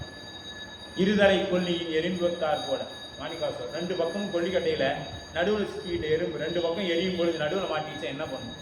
இந்த பக்கம் போனாலும் சுடும், இந்த பக்கம் போனாலும் சுடும். அந்த வெளியிலிருந்து வரக்கூடிய அனலும் காற்றும் சுடும். அந்த மாதிரி கணைகளை வீசுகிறார், வார்த்தை கணைகளை வீசுகிறார். அமைதியாக அந்த கணைகள் வார்த்தைகள் எல்லாம் தாங்கி கொண்டு, பெருமானே நீங்க என்ன வேணாலும் பேசுங்க, ஆனால் உங்களுக்கு நான் நேர் கோவணம் தருகிறேன். அப்போ ஒருவாறு ஒத்துக்கொள்கிறார். பெருமான் என்ன பண்றாரு, அவரு அவ்வளோதான் ஒருவாறு ஒத்துக்கொள்றார். சரி, ஒன்றரை கோவணத்தெல்லாம் இந்த ஒரு கோவணம் தட்டில் வைக்கிறேன். துலாபாரம் பாருங்க, அங்கே தொங்குது பார்த்தீங்களா, அது மாதிரி இடத்துல ஒரு துலாபாரத்தில் எப்பொழுதுமே நாம் என்ன பண்ணுவோம், இடது பக்கத்தில் கல் வச்சுருவோம். அது மாதிரி அவர் இடது பக்கத்தட்டில் வச்சுட்டார் கோவணத்தை, வலது பக்கத்தட்டில் கொண்டு வந்து வைக்கிறார். அவர்கிட்ட இருக்கிற கோவணம் இப்போ நம்ம துண்டு நெய்கிறோம் நம்ம ஊரில், அந்த துண்டு என்ன பண்ணுவோம், கட்டுக்கட்டாக கட்டி வச்சுருவோம். ஒரு டஜனாக போட்டு 12 போட்டு கட்டி வச்சுருவோம். அது மாதிரி அவங்களும் என்ன பண்ணிட்டாங்க, அந்த கோவணத்தை கட்டி கட்டி அழகாக வச்சுருக்காங்க. கீழ் கோவணம், நெய்த கோவணம், இப்படி தனித்தனியாக. அப்புறம் அந்த கோவணத்திலேயே அந்த கயிறு மாதிரி ஒன்று இருக்குது, அரணான் கயிறு கட்டாமையே அந்த கோவணத்தை கட்டுவாங்க. அந்த மாதிரி இப்படி ஒரு 3 வகையான கோவணங்களை அவர் வைத்திருக்கிறார். அதையெல்லாம் கொண்டு வந்து கொஞ்சம் கொஞ்சமாக வைக்கிறார். அந்த ஒரு கோவணம் இங்கே இறங்குற, அவர்கிட்ட இருக்கிற அத்தனை கோவணத்தையும் கொண்டு வந்து வச்சுட்டார், இறங்குற. இப்போ அதற்கு அடுத்தது என்ன செய்யலாம் அப்படின்னு கேட்குறாரு அவர்கிட்ட. எனக்கு கோவணத்துக்கு நிகராக நான் வேறு எதையாவது வைக்கலாமா அப்படின்னு கேட்குறாரு.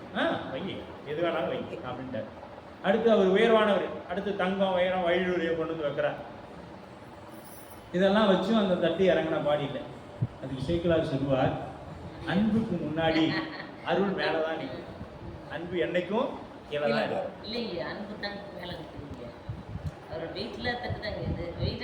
அன்பு மேலே நிற்கும், திருவருள் என்னைக்கும் கீழே நிற்கும். திருவருள் கீழே நிற்கும். அது மாதிரி திருவருள் கீழே நிற்குது, அன்பு அங்கே மேலே நிற்குது. இவர் எல்லாத்தையும் கொண்டு வந்து வச்சுக்கிட்டே இருக்கிறார். தங்கம், வயிறுடையும் எல்லாம் வச்சுட்டார். இப்போ அப்பையும் தட்டி இறங்கின பாடி.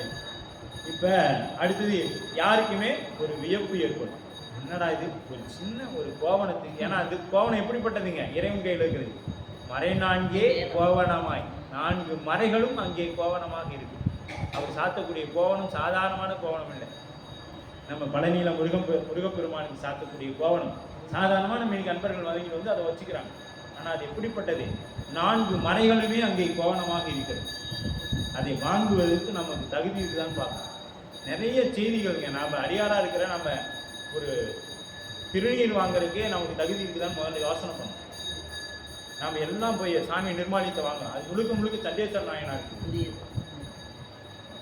ஐயனுக்கு சண்டைக்கு போகும், எனக்கு அது தரமாட்டேங்கிறாரு, பூவே தரமாட்டேங்கிறாரு அப்படின்னு. அது நமக்கு இல்லையே, அது முழுக்க சரி. அப்படி வாங்கிட்டு போனா நேராக திருவிளையாடல் வகுப்பு போயிருப்பீங்க, அதில் தெரியும். நிர்மாலியத்தை வாங்கி கொண்டு போய் அந்த பிரசாதம் கொடுக்குற பூவை வாங்கி போயிட்டு கால் மீதி பட்டுச்சுன்னா அது உங்களுக்கு மிகப்பெரிய தோஷம். இந்திரன் பழி தீர்த்தப்படணும். சுக்கராச்சாரியார் சிவபிரசாதத்தை கொண்டு போய் கொடுக்குறாரு. அவர் வெள்ளை யானையில் உட்காந்துட்டு வாங்கி அந்த வெள்ளை யானையை வச்சிருப்பாரு. அந்த யானை தூக்கி கீழே போட்டு காலில் மிதிக்கும். வேற எதுவுமே அவன் பண்ணல. ஓ, நீ மோகம் கொண்டதனால் போய் பிறந்து பிறகு வழிபாடு செய்துட்டு வா அப்படின்னு 1000 குறையுடைய முகத்தோட உடம்போட பிறப்பான் இந்திரன். அப்போ நாம் கோயிலில் வாங்கக்கூடிய பிரசாதம் திருநீர் மட்டுமா இருக்குன்னா அங்கேயே நல்ல நெத்தி நிறையா சிவாய நம்மன்னு பூசணும். வாங்கி அர்ச்சகர் முன்பாக பூசக்கூடாது, கொஞ்சம் தள்ளி வந்து. ஏன்னா அவங்க சிவம், நமக்கு சிவஞான போதம் 12ஆம் சூத்திரம் சொல்லுது. அவங்க உள்ளார் இருந்து வரவங்க யாருங்க, சிவம். செம்மலன் வந்தால் சேமல் விட்டால் அம்மலம் களி அன்பரோடு மடி மாலர நேயம் மலிந்தவர் வேடம் ஆலயம் தானும் அரணெனத்தோடுமே. அவங்க சிவங்க. உள்ளாருந்து உங்களுக்கு திருநீர் தரது யாரு, சிவம். அதனால தான் மூலப்பண்டாரம் வழங்குகிறார் வந்து முந்துவீனே அப்படின்பார் மாணிக்கவாசன். அப்போ நாம் அந்த திருநீரை வாங்கும் பொழுது 2 கைகளால், அப்படி நம்ம கூட்டத்தில் இருக்குதுன்னு இப்படிலாம் நீட்டக்கூடாது. 2 கைகளால் இப்படி வாங்கி பணிவோட கூற வந்து அப்படி அண்ணாந்த சிவாய நம்ம பூசணும். அதுதான் நமக்கு கொடுக்கப்பட்ட விதி. அப்படி அவர் என்ன பண்ணுறாருங்க, எல்லா பொருள்களையும் கொண்டு வந்து அங்கே வைக்கிறாங்க. அப்பையும் இறங்கின பாடு இல்லை. சுற்றத்தாரும் ஏந்து நிற்கிறாங்க, ஊராரும் ஏந்து நிற்கிறாங்க. இது என்னப்பா அப்படின்னு சொல்லிட்டு, அது உலகில் இல்லாத ஒரு மாயை. இது என்ன உலகத்திலேயே இல்லாத ஒரு மாயையா இருக்குது. இது இக்கோவணம் ஒன்றுக்கு அளவில் கோவணம் ஒத்தில என்று அதிசயத்து பலவும் வெண்துகில் பட்டுடன் இட இட உயர் இலகு பூந்துகில் போதிகளை எடுத்து மேலிட்ட புதியா அப்படியே கொண்டு வந்து வைக்கிறாங்க. இன்னும் இருக்கக்கூடிய பொருள் எல்லாத்தையும் கொண்டு வந்து வைக்கிறாங்க. இப்போ செம்பு, பித்தளை இந்த மாதிரி பாத்திரங்களையும் கொண்டு வந்து அங்கே வைக்கிறதுக்கு ஆரம்பிக்கிறாங்க. தவம் நிறைந்த 4 பொருள் நூல்களால் சமைத்த சிவன் விரும்பிய கோவணம் இடும் செலும் தட்டுக்கு அவனிமேல் அமர்நீதியார் தனம் எல்லாம் அன்றி புவனம் யாவையும் நேர் நில்லா என்பது புகழே. இப்ப இந்த கோவணத்துக்கு நிகர் எதுன்னு பார்த்தீங்கன்னா, சுவாமியோட கோவணத்துக்கு நிகர் எதுங்க? அமர்நீதி நாயனாருடைய அன்பு. அந்த அன்பு தாங்க அந்த கோவணத்துக்கு நிகர். வேற உலகத்துல வேற எந்த பொருளும் இல்லை அப்படின்னு சேக்கிழார் பெருமானுடைய வாக்கு. அப்படிப்பட்ட அந்த கோவணத்தை இழைத்த அன்பில் நிறை இறை திருநீற்றுமை அடிமை பிழைத்திலோ எனில் பெருந்தகை பெருந்துளை நேர் நிற்க என்று மலை தடம் பொழில் நீர்நல்லூர் இறைவனை வணங்கி தலைத்து அஞ்செழுத்து ஓதினார் ஏறினார் தட்டி. அமர்நீதியார் இப்படி இருக்கும் காலத்துல எல்லாம் வச்சுட்டார். நாட்டில் இருக்கிற அத்தனை பொருள்களையும் வைத்து கொண்டார். இப்ப இங்க என்ன தெரியுதுன்னா, யான் போயிடுச்சு. யான் யான் அப்படிங்கிறது எல்லாம் போயிடுச்சு இல்ல. யான் இப்ப மொத்தத்தில் இறைவன் திருவடி போனா யான் எனது ஒளியணும். இப்ப இது என்னோட பொருள், என்னோட நிலம், என்னோட பை, என்னோட கேன், இதெல்லாம் கொடுத்தாச்சு. எங்க? சாமிகிட்ட கொடுத்தாச்சு. சாமிகிட்ட கொடுத்துட்டாங்க. அது யாருடைய பொருள்? இறைவனுடைய பொருள். ஏற்பகை நாயனார் புராணத்துல அந்த அம்மையார் போயிடுவாங்க, தவமுனிவரை பரிசு. அப்ப அது அவருக்கு போனோன்னா அவர் என்ன ஆயிடுச்சு? அவருக்குரிய பொருளாக போயிடுச்சு இல்லையா? அவருக்குரிய பொருள்னா இப்ப மற்றவங்க பொருளை நாம உரிமை கொண்டாட முடியாது. அது மாதிரி இப்ப இறைவனுக்கு அந்த கோவணத்துக்கு நிகராக எல்லாத்தையும் வச்சாச்சு. அப்ப அவரோட சொத்து பத்திரம் எல்லாம் வச்சுட்டாச்சு. சொத்து பத்திரம் எல்லாமே வச்சாச்சு. எதுவும் நேர் நிற்கலை. இப்ப அடுத்தது சாமிகிட்ட கேட்கிறாரு, சாமி என்கிட்ட இருக்கிறது எல்லாம் வச்சுட்டேன், நீ நானும் என் மனைவியும் இருக்கிறோம், என் குழந்தை இருக்குது, அது அவளிடத்தான் கேட்கணும், கேட்டுட்டு நான் அதை சொல்றேன், நாங்கள் 3 பேர் வேணா அந்த துலாபாரத்தில் ஏறிக்கிட்டுமா அப்படின்னு கேட்குறேன். நாமளா இருந்தால் அந்த பிரம்மச்சாரி அடித்து நீ போய் இந்த கோவணத்துக்கு இந்த ஒரு 3 கோவணம் தரேன், எடுத்துட்டு போனா போ, இல்லைன்னா என்னமோ உன்னால் முடிஞ்சதை பண்ணிக்கணும்னு விரட்டிடு. ஆனால் அவர்கள் சொன்ன வாக்கு அதை காக்க வேண்டும் என்பதற்காக இறைவன் பால் வைத்த அன்பின் காரணமாக கொடுக்க வேண்டும் என்று எண்ணி கேட்குறார். மனைவியார் இடத்துல குழந்தையும் ஏற்றலாமா அப்படின்னு சொல்லி கேட்குறார். அந்த அம்மாவும் இசைகிறாங்க. இன்னைக்கு நம்ம மனைவியாக இருந்தால் கட்டாயமாக ஒற்றுக்கொள்ள மாட்டார்கள். அது திருநீலகண்டத்து பெயனாருடைய மனைவி போலவோ சிறுதொண்ட நாயனார் மனைவி போலவோ நமக்கெல்லாம் தவம் இல்லை. அதே மாதிரி மனைவியாக இருக்கிறவங்களுக்கு கணவன் தவம் இல்லை. இப்படித்தான் நம்மளோட வினை மாறி மாறி கொடுக்கப்பட்டிருக்கு இல்லையா? அப்படி கேட்க அந்த குழந்தையையும் ஏற்றுகிறார்கள். எப்படி ஏற்றுறாங்கன்னா, நாம் இன்னைக்கு ஒரு பொருள் வாங்கினோம்னா 5 எழுத்தை சொல்லி 3 முறை அந்த பொருளை வலம் வந்து தான் நம்ம பயன்படுத்தணும்.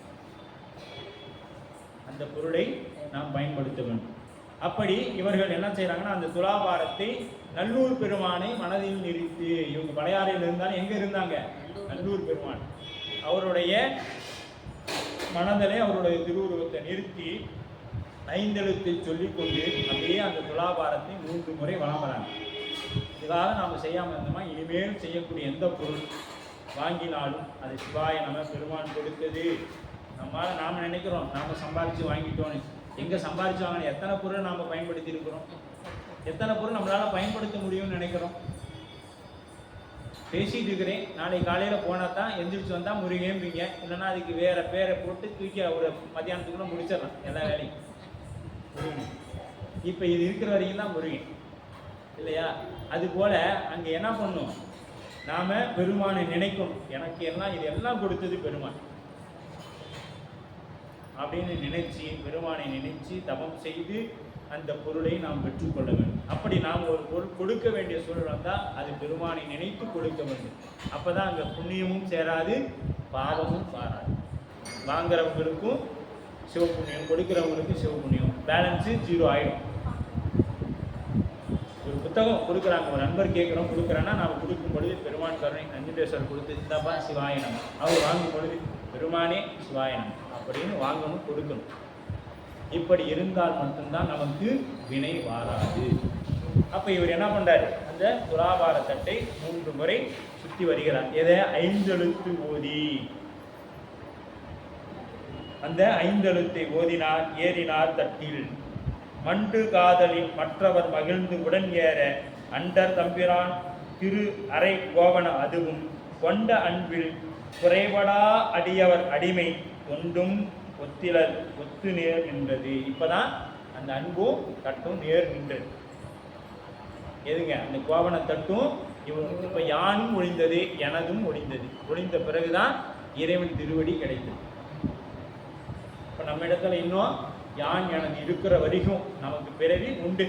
எத்தனை பொருளாதாரத்தை எத்தனை தீக்க வாங்கியிருந்தாலும் நமக்கு பிறவி உண்டு. என்ன சிவம் சார்ந்து பெருமான் கருணை வச்சா கொடுப்பார்.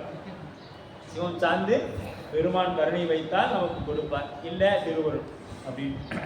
அப்ப மதி விளங்கி தொண்டர்தம் பெருமையை மண்ணோர் துதி செய்து எங்கனும் அதிசயம் கூற எதிர் தொழுதார்.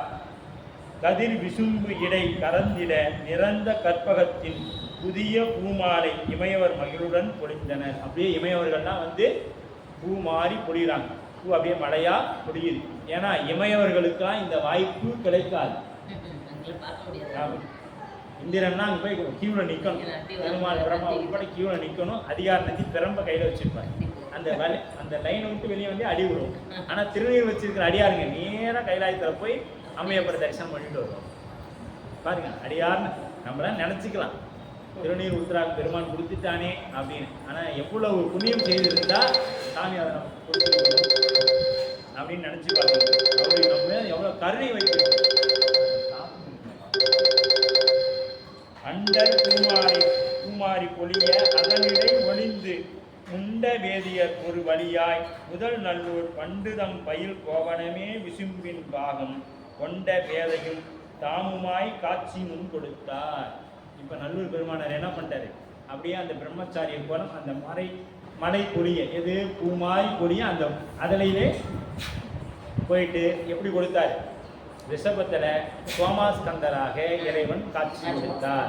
ஏன் சோமாஸ்கந்தராக கொடுத்தார் அப்படின்னா குழந்தையையும் தட்டியில் ஏற்றியதால் அவருக்கு சோமாஸ்கந்தராக சாமி காட்சி கொடுத்தார் என்ற அளவிலே இந்த அளவில் புராணம் நிறைவு பெறுது. இவருக்கு சாலோக முக்தி, இவர் சிவலோகம் சென்றடைந்தார். அப்போ சிவலோகம்,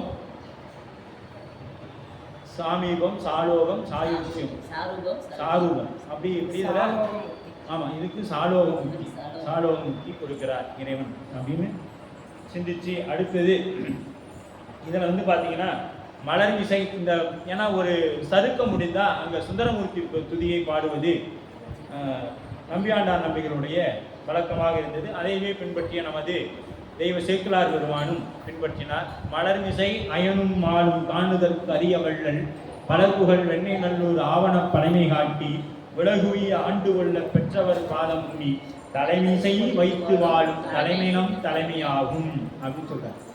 அப்ப இப்ப நமக்கு தலைமை எது?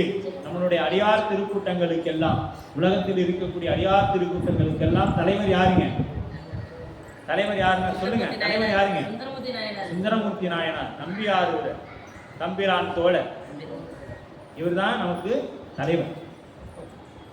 ஆதிசைவ மரபை சார்ந்தவர் அவர் தான் நமக்கு தலைவர். என்னைக்கும் நமக்கு தலைவர் யாருன்னா சொல்லணும், நம்பியாரூர் தான், சுந்தரமூர்த்தி நாயனார் தான். அவர் தான் தலைமை வைத்து வாழும் தலைமை நம் தலைமையாக. இது தெய்வ சேக்கிழார் பெருமானுடைய வாக்கு. இங்கே நம்ம திருக்கூட்டம் வச்சு நாம் இருக்கிறோமே, அதனால் நம்மளுடைய ஒரு ஒழுங்குக்காகத்தானே ஒழிய அவர்களுக்கும் தலைவர் அவர் தான், திருக்கூட்ட தலைவர். அப்படி மலர்மிசை அயனும் மாலும் காணுவதற்கரியவர். அவர் எப்படிப்பட்டவர்னா, பிரம்மாவும் திருமாலும் பல யுகமா, இவர் வராக அவதாரம் எடுத்து கீழே போனார், அவரு அன்னமா எடுத்து பல யுகங்கள் போய்கொண்டே இருந்தாங்க. பெருமானை பாருங்க, எத்தனை யுகம் அவர் நினைக்கலன்னா நம்ம யாராலையும் காண முடியாது. அங்க 2 பேரும் என்ன பண்ணாங்க, நான் பெருசு நாங்க இரு யார் பெருசுன்னு பார்க்கலாம் அப்படின்னு சொல்லிட்டு சாமி என்ன பண்ணாரு, நீங்க போய் பார்த்துருவாங்க போங்க அப்படின்ட்டு விட்டாரு. போனாங்க போயிட்டே இருந்தாங்க. அவருக்கு பறந்தாரு அன்னத்துக்கு பறவைக்கு ரெட்டையெல்லாம் போயிட்டே இருந்தார். அப்புறம் அது அப்படி அவர் காணுதற்கு அரிய வள்ளல். தெய்வ சேக்கிழார் பெருமான் அடியார்களுக்கும் இந்த 13 இடத்துல 13 நாயன்மாருக்கு வள்ளல்ங்கிறத பயன்படுத்துவார். அப்படி வள்ளல் பலர்புகழ் வெண்ணை நல்லூர் ஆவண பழமை காட்டி. இவர் எப்படி பண்ணவர்னா, வெண்ணை நல்லூர்ல ஓலையை காட்டி இவர் ஆட்கொண்டார். ஆவண பழமை காட்டி அப்படிங்கிற ஆவண பழமை காட்டி எதுக்காக காட்டி ஆட்கொள்ளணும்? உலகு உய்ய ஆண்டு கொள்ள பெற்ற இந்த உலகமெல்லாம் உய்ய வேண்டும் என்பதற்காக. பாருங்க, சுந்தரமூர்த்தி பெருமான சாமி எவ்வளவு சிரமப்படுத்திருப்பார். நம் பொருட்டு அணிந்திதி கமலினியை பார்க்க வச்சு, ஏன்னா அவரை பார்க்க வேண்டிய அவசியம் அவருக்கு என்ன இருக்குது, நம்பியார் இருக்கு. அவர் பெருமான எப்பொழுதும் அணுக்க தொண்டனாக இருந்து திருநீரை கொடுத்து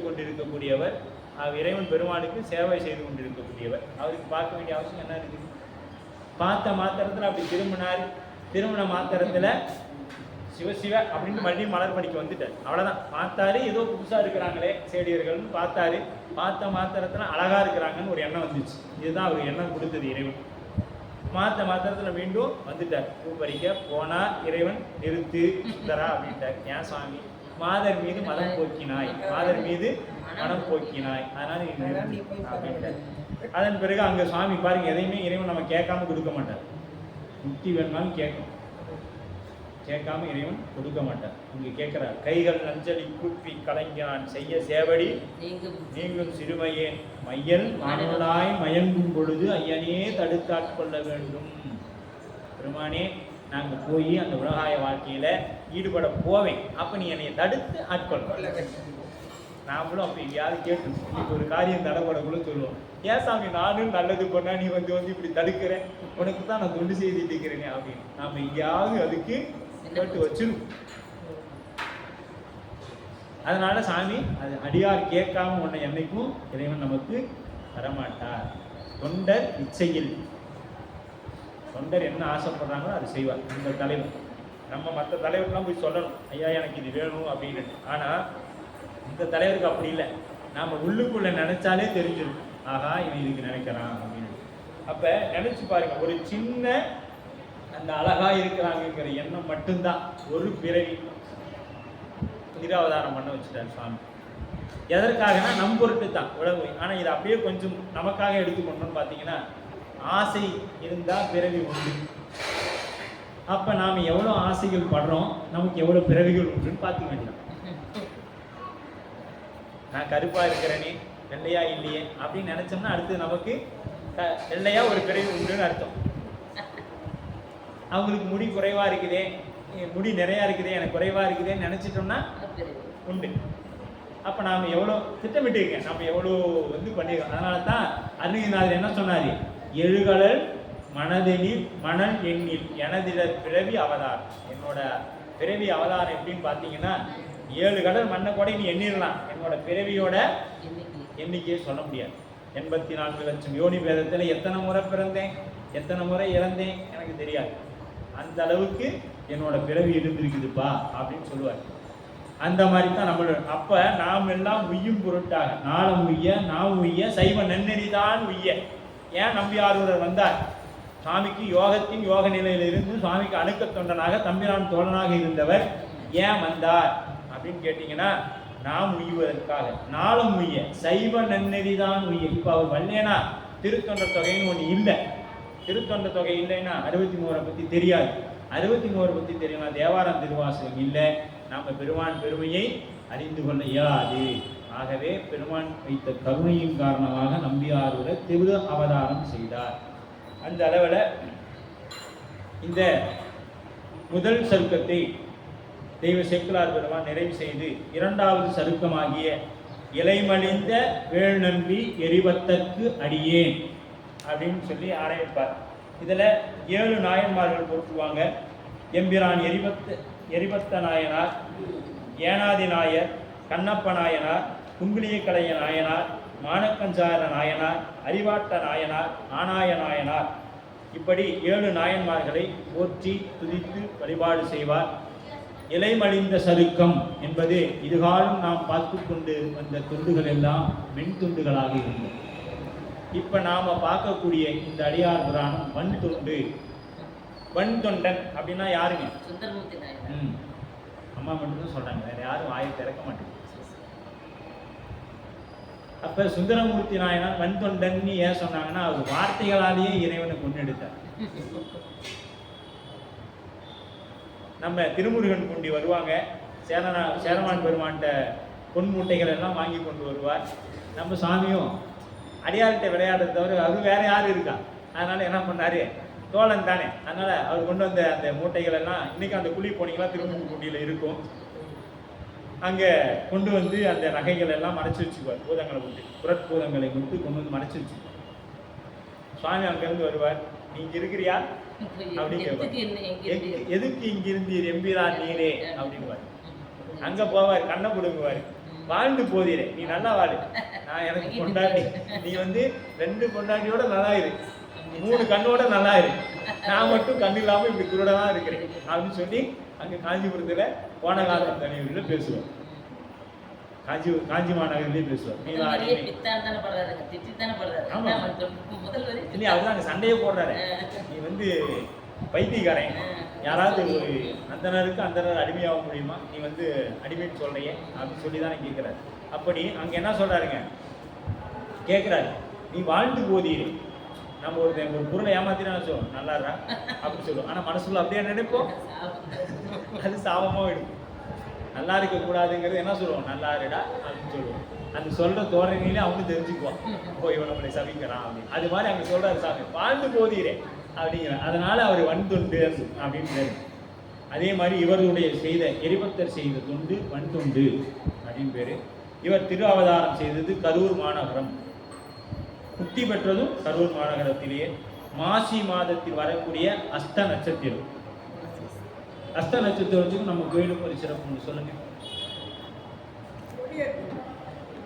நம்ம சாமி திருக்கல்யாணம் நடப்பது அஸ்த நட்சத்திரம், சித்திரை அஸ்த நட்சத்திரத்துல நம்ம சாமி திருக்கல்யாணம் நடைபெறும். இதெல்லாம் தெரிஞ்சு வச்சுக்கணும். நாம் இந்த ஊர்ல எடப்பாடியிலேருந்து நாம் இப்போ வெளியூர் போனோம்னா என்ன சொல்றோம், முன்னாள் சிஎம் ஊர்லேருந்து வரேன்னு சொல்றோம். அப்படிலாம் சொல்லக்கூடாது.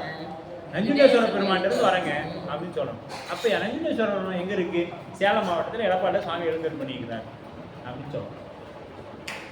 சாமி எப்பொழுதுமே எழுந்தருள் தான் செய்வார். சபையை மேலே கைலாயத்தை வந்து இங்கே எழுந்தருள் பண்ணுவாங்க, இங்கேருந்து கைலாயத்துக்கு எழுந்தருள் பண்ணுவாங்க. சாமி வந்து போக மாட்டார். எழுந்தருளுதல், அருள் செய்யும் முகத்தானாக வர்றதுனால அருளுதல் அப்படின்னு தான் சொல்லணும். அப்படி பெருமான் அங்கே எப்பயும் நாம் சொல்லும்போது அப்படிதான் சொல்லணும். அப்படி இங்கே அஸ்த நட்சத்திரம் மாசி அஸ்த நட்சத்திரனாவே நமக்கு என்ன வரணும்னா, ஆகா நஞ்சுண்டேஸ்வர பெருமானுடைய திருக்கல்யாண திருநட்சத்திரம் அப்படிங்கிறது நம்ம எண்ணத்தில் வரணும்.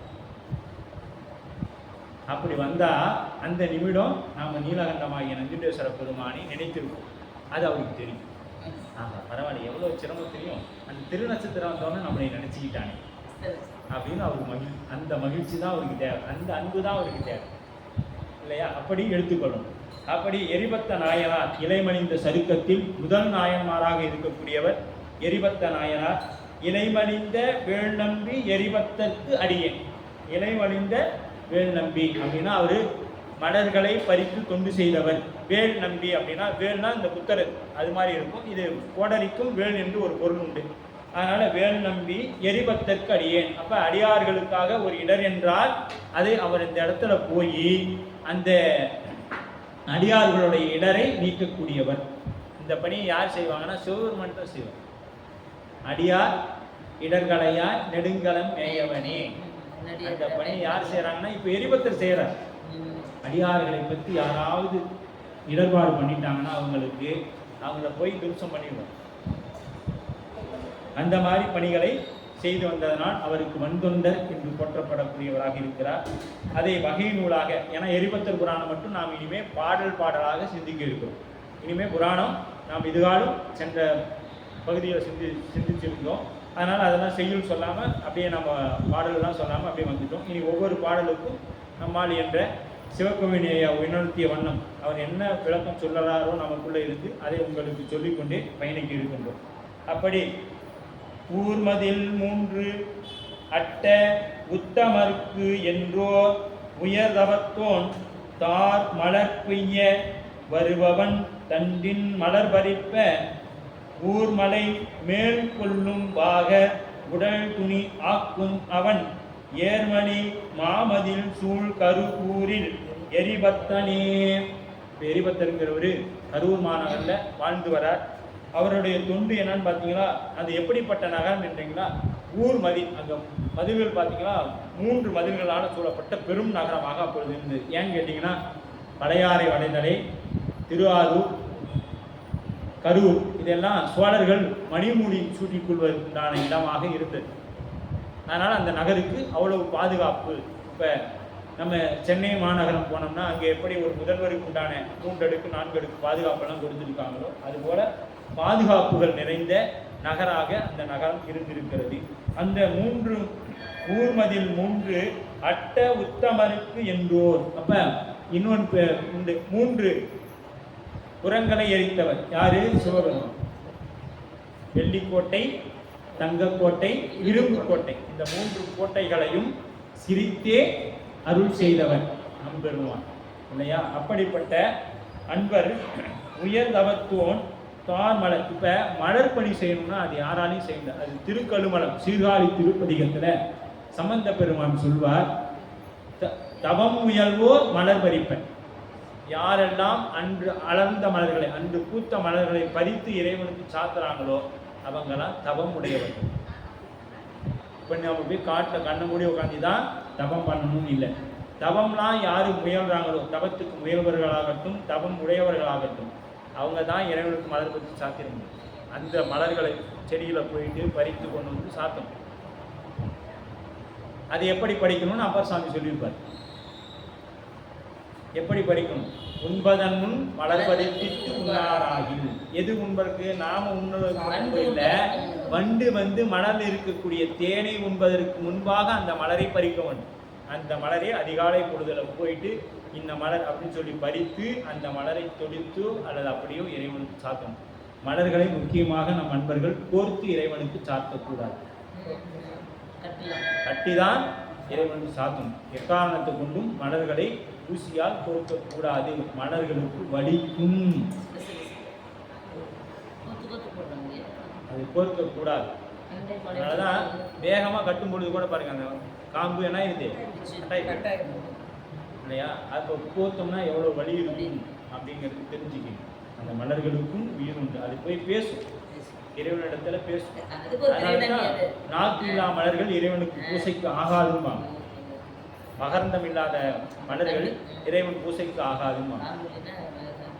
அப்ப நாம அந்த எப்படி இறைவனுக்கு கொடுக்க வேணும்னு முருகநாயனார் புராணத்துல என்ன காலத்துல காலசந்திக்கு என்ன மலர்கள் பயன்படுத்தணும், திருப்பள்ளி தாமத்துக்கு என்ன பயன்படுத்தணும், அர்த்தசாம பூசைக்கு என்ன பயன்படுத்தணுங்கிறதெல்லாம் முருகநாயனார் புராணத்துல அந்த புஷ்ப விதின்னு அதுவே போகும்.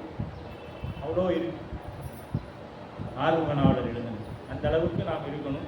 இவர் எப்படிப்பட்டவர்னா முகத்துக்கு துணியை கட்டிக்குவார்.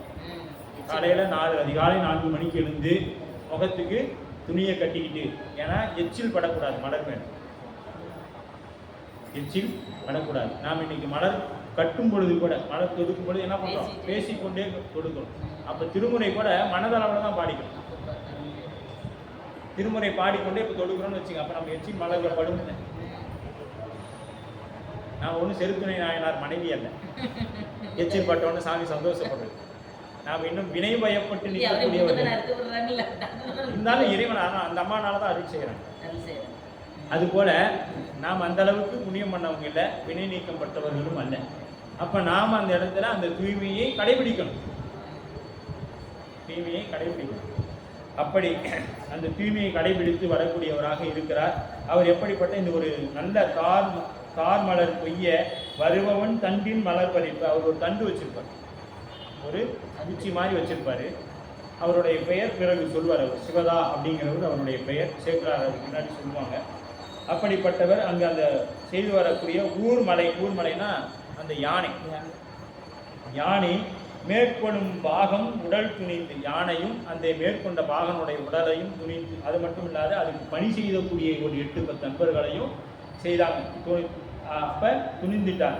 அங்கு ஆக்கும் அவன் ஏர்மணி மாமதில் சூழ் கருவூரில் எரிவத்தனார். இப்படி வாழ்ந்து வந்த நகரம்.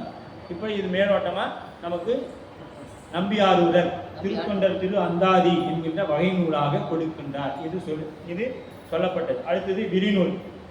தெய்வ சேக்கலார் பெருமான் அந்த நூல்களை கொண்டு 47 திருப்பாடல்களாக விரிக்கிறார். அப்படியே அந்த ஒரு வரியை இவர் 4 வரியாக நம்பியாரூரர் விரிக்கிறார். 4 வரியாக விரித்த அந்த பாடலை 47 திருப்பாடல்களாக 57 திருப்பாடல்களாக 57 திருப்பாடல்களாக தெய்வ சேக்கலார் பெருமான் விரிக்கின்றார். இந்த அப்படியே அந்த கதையை விரித்து சொல்றார். மந்தல் நீர் நாளும் தன்னுள் மலவிடை உடையான் அன்பர்க்கு ஒல்லை வந்து உற்ற செய்கை உற்றிடத்து உதவும் நீரார் எல்லையில் புகழின் மிக்க எரிபத்தர் பெருமை எம்மால்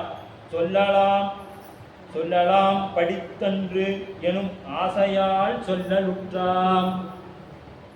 அவருடைய பெருமை, யாருடைய பெருமை? மல்லல் நீர் மல்லல்னா துன்பத்தை நீக்கக்கூடிய, ஞானம் தன்னுள் மலவிடை அப்படின்னா அடியாருடைய சிவபெருமானுடைய அன்பருக்கு துன்பத்தை நீக்கக்கூடிய மால்விடை மேல், அதாவது அந்த மால்விடை மேல் எழுந்தல் இருக்கக்கூடிய பெருமானுடைய அன்பருக்கு ஒல்லை வந்து, ஒல்லைனா துன்பம், துன்பம் வந்து உற்ற செய்கை உற்றிடத்து உதவும் நீரா.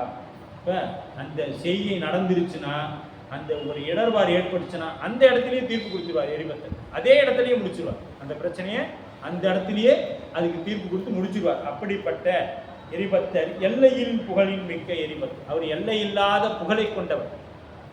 எப்படிப்பட்டவர்? எல்லையில்லாத புகழை கொண்டவர்.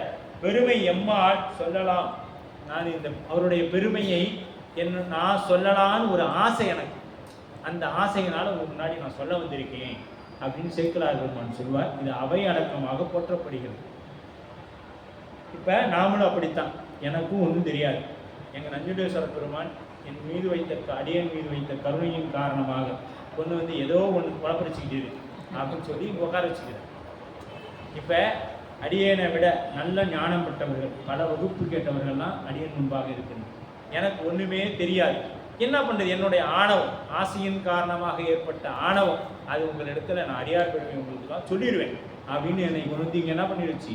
உட்கார வச்சிருச்சு இல்லையா? நான் அடியாருடைய பெருமையை உங்களுக்குலாம் சொல்லிடுவேங்கிற ஆணவம் இங்கே என்னை கொண்டு வந்து உட்கார வச்சிருச்சு. அது என்ன பண்ணுறது? எப்பயுமே ஆணவம் தன்னை அப்படியே காமிச்சு, நான் தான் அப்படின்னு காமிச்சுக்கிறோம். ஆனால் ஆணவம் தன்னையும் காட்டாது, மாயை தான் தன்னை காட்டும். ஆணவம் தன்னையும் காட்டாதுன்னா மாயை மாறி, ஆணவம் தன்னையும் காட்டாது, தன்னை சார்ந்தவர்களையும் காட்டாதுப்பாங்க.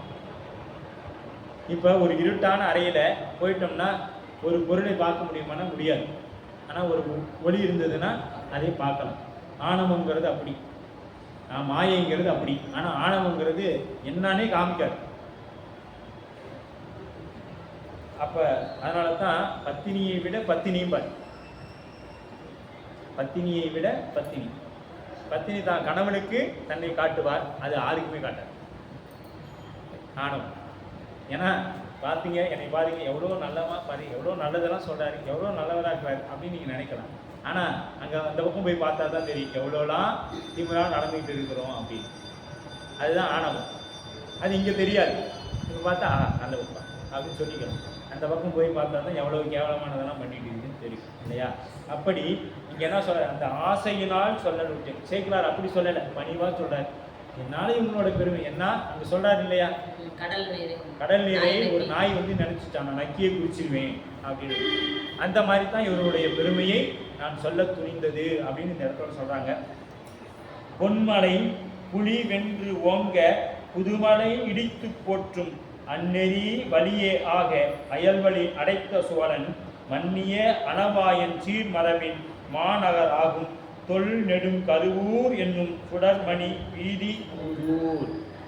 அங்க மனுநீதி சோழன் அரண்மனைக்கு முன்பாக கட்டப்பட்ட மணியை போல அங்க அரண்மனைக்கு முன்பாக அமைந்திருக்கிறது அப்படின்னு சொல்லலாம். இன்னொன்று, நம்ம ஆலயத்துல கதவுல இருக்கு பாருங்க மணிகள், அந்த மாதிரி மணிகள் பொருத்தப்பட்ட பெரிய வாசலை உடைய கதவுகள் பொருத்தப்பட்டிருக்குது அப்படின்னு ரெண்டு பொருளையும் எடுத்துக்கொள்ளலாம் என்று சிவகணி அணையா இந்த இடத்துல குறிப்பிடுறாங்க. அந்த அளவில் அப்படி பொன் மலை புலி வென்று, அப்ப புது மலை இடிந்து போற்றும் அந்நெறி வழி. அங்க அந்த அந்நெறி வழினா யாருன்னா அனவாயச்சியின் மரபு, அனவாய சோழனுடைய மரபுல வந்த புகழ் சோழ நாயனார். புகழ் சோழன் அவரும் ஒரு நாயன்மாராக இருக்கிறார். அவர் அங்கே ஆட்சி செய்து கொண்டிருக்கக்கூடிய அந்த நகரம். அப்ப அவர் எப்படிப்பட்டவராக இருக்கணும்? அவரோட புராணம் பின்னாடி நாம் சிந்திக்க இருக்கின்றோம். அப்படிப்பட்ட அவர் ஆட்சி செய்யக்கூடிய இடமாக விளங்கக்கூடியது. மாமதில் மஞ்சு சூழும் தன் மாளிகை நிறைவின் சூழும் தூமதி வாயில் சூழும் சோலையின் வாசம் சூழும் தேன்மலர் அலங்கள் சூழும் சிலமதில் தெருவும் சூழும் தான் மதி மகிழ்ந்து அமரர் சூழும் தசமகன் நகர் கால. தசமகன்னா இந்திரன், சதமகன் அப்படின்னா இந்திரன். ஏன் சதமகன் அப்படின்னு சொல்றாங்கன்னா, நீங்க 100 அஸ்தமேகா யாகம் பண்ணாதான் அந்த பதவி, இந்திர பதவி கிடைக்கும். ஆனா நம்ம போய் பண்ணோம்னா இந்திரன் ஒரு யாகம் பண்ணவே விட மாட்டோம். நாம எங்க போயிடுவோம், ஏன்னா அவர் பதவிக்கு ஆபத்து வந்துருக்குல்ல. அதனால அந்த யாகம் பண்ண விட மாட்டேன். அந்த மாதிரி யாகம் பண்ணவர் இருக்கிற நகரம் இந்திரலோகம் சொல்லுவாங்க இல்லையா, நம்ம திரைப்படங்கள் எல்லாம் பார்த்துருக்கோம். இந்திரலோகம்னா அப்படியே தங்கத்தால பெருசா இருக்கும், நிறைய அந்த மாதர்கள் எல்லாம் ஆடிக்கொண்டிருப்பார்கள், சுகபோகங்களை அனுபவிக்கக்கூடிய இடமாக இருக்கும். அப்படிப்பட்ட அந்த இந்திரலோகமே இந்த நகருக்கு கீழே தான் அப்படிங்கிறார். அப்ப இந்த நகம் எப்படி இருக்கும் நீங்க சிந்தனை பண்ணிக்கீங்க. இந்திரலோகத்தை விட தசமகன் நகர் தாழ அப்படிங்கிற. அப்ப தசமகன்னா இந்திரனோட நகர் இங்க வந்து தாழ்ந்திருக்கும். அந்த அளவுக்கு இந்த நகரம் புகழ் பெற்றதாக இருக்கிறது. இன்றும் வணிகத்திலாகட்டும் பொருளாதாரத்தில் ஆகட்டும் நல்ல சிறப்பான ஒரு நகரமாகத்தான் இந்த அளவிலும் இருந்து கொண்டிருக்கிறது இல்லைங்களா. நாம அதையும் நாம எதுவுமே நம்ம சேக்கிழார் பெருமான் ஆய்வு பண்ணாம நமக்கு சொல்லலைங்க. எல்லா இடங்களுக்கும் சென்று ஆய்வு செய்து இந்நகர் இன்னும் ஊரி இப்படி இருக்குது. அப்போ எப்படிப்பட்டது? அது மலைகள் பொருந்திய நகரம், ஆறுகள் பொருந்திய நகரம், சோலைகள் பொருந்திய நகரம், இப்படி எல்லாம் குறிஞ்சி முல்லை நெய்தல் எல்லாமே அந்த நகரில் இருக்குது. பாளையை தவிர மீது எல்லாம் இருக்குது. நான்கும் அந்த நகரை சூழ்ந்திருக்கிறது. எப்பயுமே பொன்னி நாடு வளமிக்கதாக இருக்கும். அதனால கடகரி துறையில் ஆடும், களிமயில் புறவில் ஆடும், அடர்மலி அரங்கில் ஆடும், அரவையர் குளங்கள் வந்தாடும், படர்வொளி மருங்கில் ஆடும், பயில் கொடி கதிர்மீதாடும், தட நெடும் புலி கொண்டாடும் புவி கொண்டாடும் தனிநபர் வளமை ஈதல். அப்போ இங்கே தனிநபருடைய வளமையும் மிக்க இருக்குது. அது மட்டும் இல்லாத எங்கே இருக்குதுங்க பாருங்க, உட கரி துறையில். அப்போ யானைகள் கூட்டம் அங்கே இருக்குது, அதெல்லாம் ஒரு பக்கம் அப்படியே இருக்குது. அப்புறம் களி மயில் புறவில் மயில்கள் எங்கே ஆடும்? சோலைகள் இருக்கக்கூடிய இடங்கள்ல மலையும் வயலும் சேரக்கூடிய இடம், அந்த இடத்துலலாம் மயில்கள் நிறைய இருக்கும். ஏன்னா மலைக்கும் போய்க்கும் வயலில் இருக்கக்கூடிய விதைகளையும் வந்து சாப்பிடும். அதுக்கு தகுந்தார் இடங்கள்ல தான் அவைகள் எல்லாம் இருக்கும். அந்த அளவு நிறைந்த இடமாக அது இருக்கிறது. இது அந்த நகரோட சிறப்பை சொல்லிக்கொண்டு வருகிறார். இந்த நகர சிறப்போட நாம் இன்றைய வகுப்பை நிறைவு செய்யலாம்னு இருக்குது. அடர்மணி அரங்கில் ஆடும். அது மட்டும் இல்லாத அங்கே அப்படியே அந்த எப்படி மெய்ப்பொருள் நாயனாரை பார்க்கும் பொழுது, முத்தநாதன் அங்கே போகும் பொழுது அந்த மாடங்களில் பெண்கள் பரதம் ஆடிக்கொண்டிருப்பாங்க. மாலை வேளைகள் நாம் கீதங்கள் பாடுதல், ஆடுதல். ஆடுதல்னா பரதம். நம்ம இன்னைக்கு வேள்விகளையோ வழிபாட்டிலையோ பரதம் ஆடலாம். அப்போ அவங்க அந்த காலத்தில் அதுக்கு ஒருத்தவங்க நியமனம் பண்ணியிருப்பாங்க. ஒரு 4-5 பேரை நியமனம் பண்ணியிருந்தாங்க. அதெல்லாம் செய்யலாம், ஆடலாம், பரதங்கள் ஆடலாம் அப்படிங்கிறது. அதான் ஆடல் பாடல் அப்படிங்கிறது எல்லாம். இன்றைக்கி அதெல்லாம் வேறு மாதிரி போயிடுச்சு, ஆடல் பாடலாம். அதனால் அதை விட்டுடுவோம். அப்போ அந்த மாதிரி மயில்கள்லாம் ஆடக்கூடிய இடம். அடர்மணி அரங்கில் ஆடும், அரவையர் குளமண்டாடும். அந்த அரவைகளும் அந்த சோலைகள்லாம் வண்டுகள் ஆடும். அந்த வண்டுகள்லாம் அப்படி சிதம்பரம் தில்லை நடராச பெருமானை பார்க்கும் பொழுது அந்த வண்டுகள் எல்லாம் ஓம் சிவாய அப்படின்னு சொல்ற மாதிரி சுந்தரருக்கு கேட்டதான். இந்த வண்டுகள் இருக்கக்கூடிய நீங்கார். நம்ம போனோம்னா இதெல்லாம் ஒரே தொந்தரவா இருக்கு அப்படின்னு சொல்லுவோம். ஆனா அங்க அப்படிகள் இல்லை. அப்படி இங்க அந்த வண்டுகள் எல்லாம் நீங்காரம் பாடிக்கொண்டிருக்க, படர்வொளி மருங்கில் ஆடும், பயில் கொடி கதிர்மீதாடும். அங்க கொடிகள், அந்த வயல்கள் இருக்கக்கூடிய கதிர்கள் மீது கொடிகள், அந்த வயலில் மற்ற கொடி வகைகளான காய்கள்லாம் போட்டிருப்பாங்க இல்லையா, அதெல்லாம் அப்படியே ஆடிக்கொண்டு இருக்கும். தடம் நெடு புவி கொண்டாடும் தனிநகர் வளமை ஈதல். இந்த நகர் தனி சிறப்பு உடைய நகராக விளங்குகிறது. இன்றளவும் நகர் அப்படிப்பட்டதாகத்தான் இருக்கிறது என்ற அளவிலே நாம் இன்றைய புராணத்தை நிறைவு செய்து மீண்டும் அடுத்த ஞாயிற்றுக்கிழமை எரிபத்த நாயனார் புராணத்தை தொடர்ந்து சிந்திக்க இருக்கின்றோம்.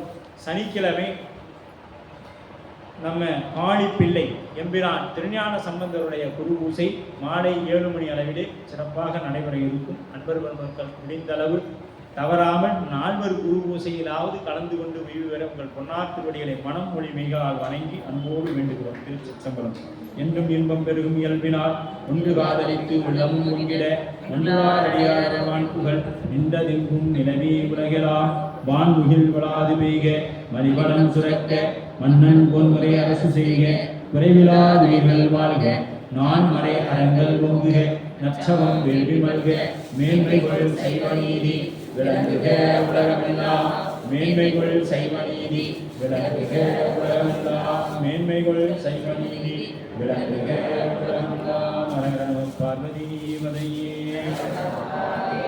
நாடுடைய சிவனே போற்றி. ஏகம்பத்துரை எந்தாய் போற்றி. காவாய் கனகத்திரளே போற்றி. அருள் தரும் தேவகிரி அம்மை உடனமர் நஞ்சுண்டேஸ்வர பெருமான் மலரடிகள். தெய்வ சேக்குலார் பெருமான் திருவடிகள். திருச்சிற்றம்பலம். ஐயா, அன்பர் பெருமக்களுக்கு மீண்டும் ஒரு விண்ணப்பம். தயவு கூர்ந்து சரியாக 5 மணி அளவிலே ஆலயத்தில் இருக்குமாறு உங்களை அன்போடு வேண்டுகிறோம். ஏனென்றால் நமக்கு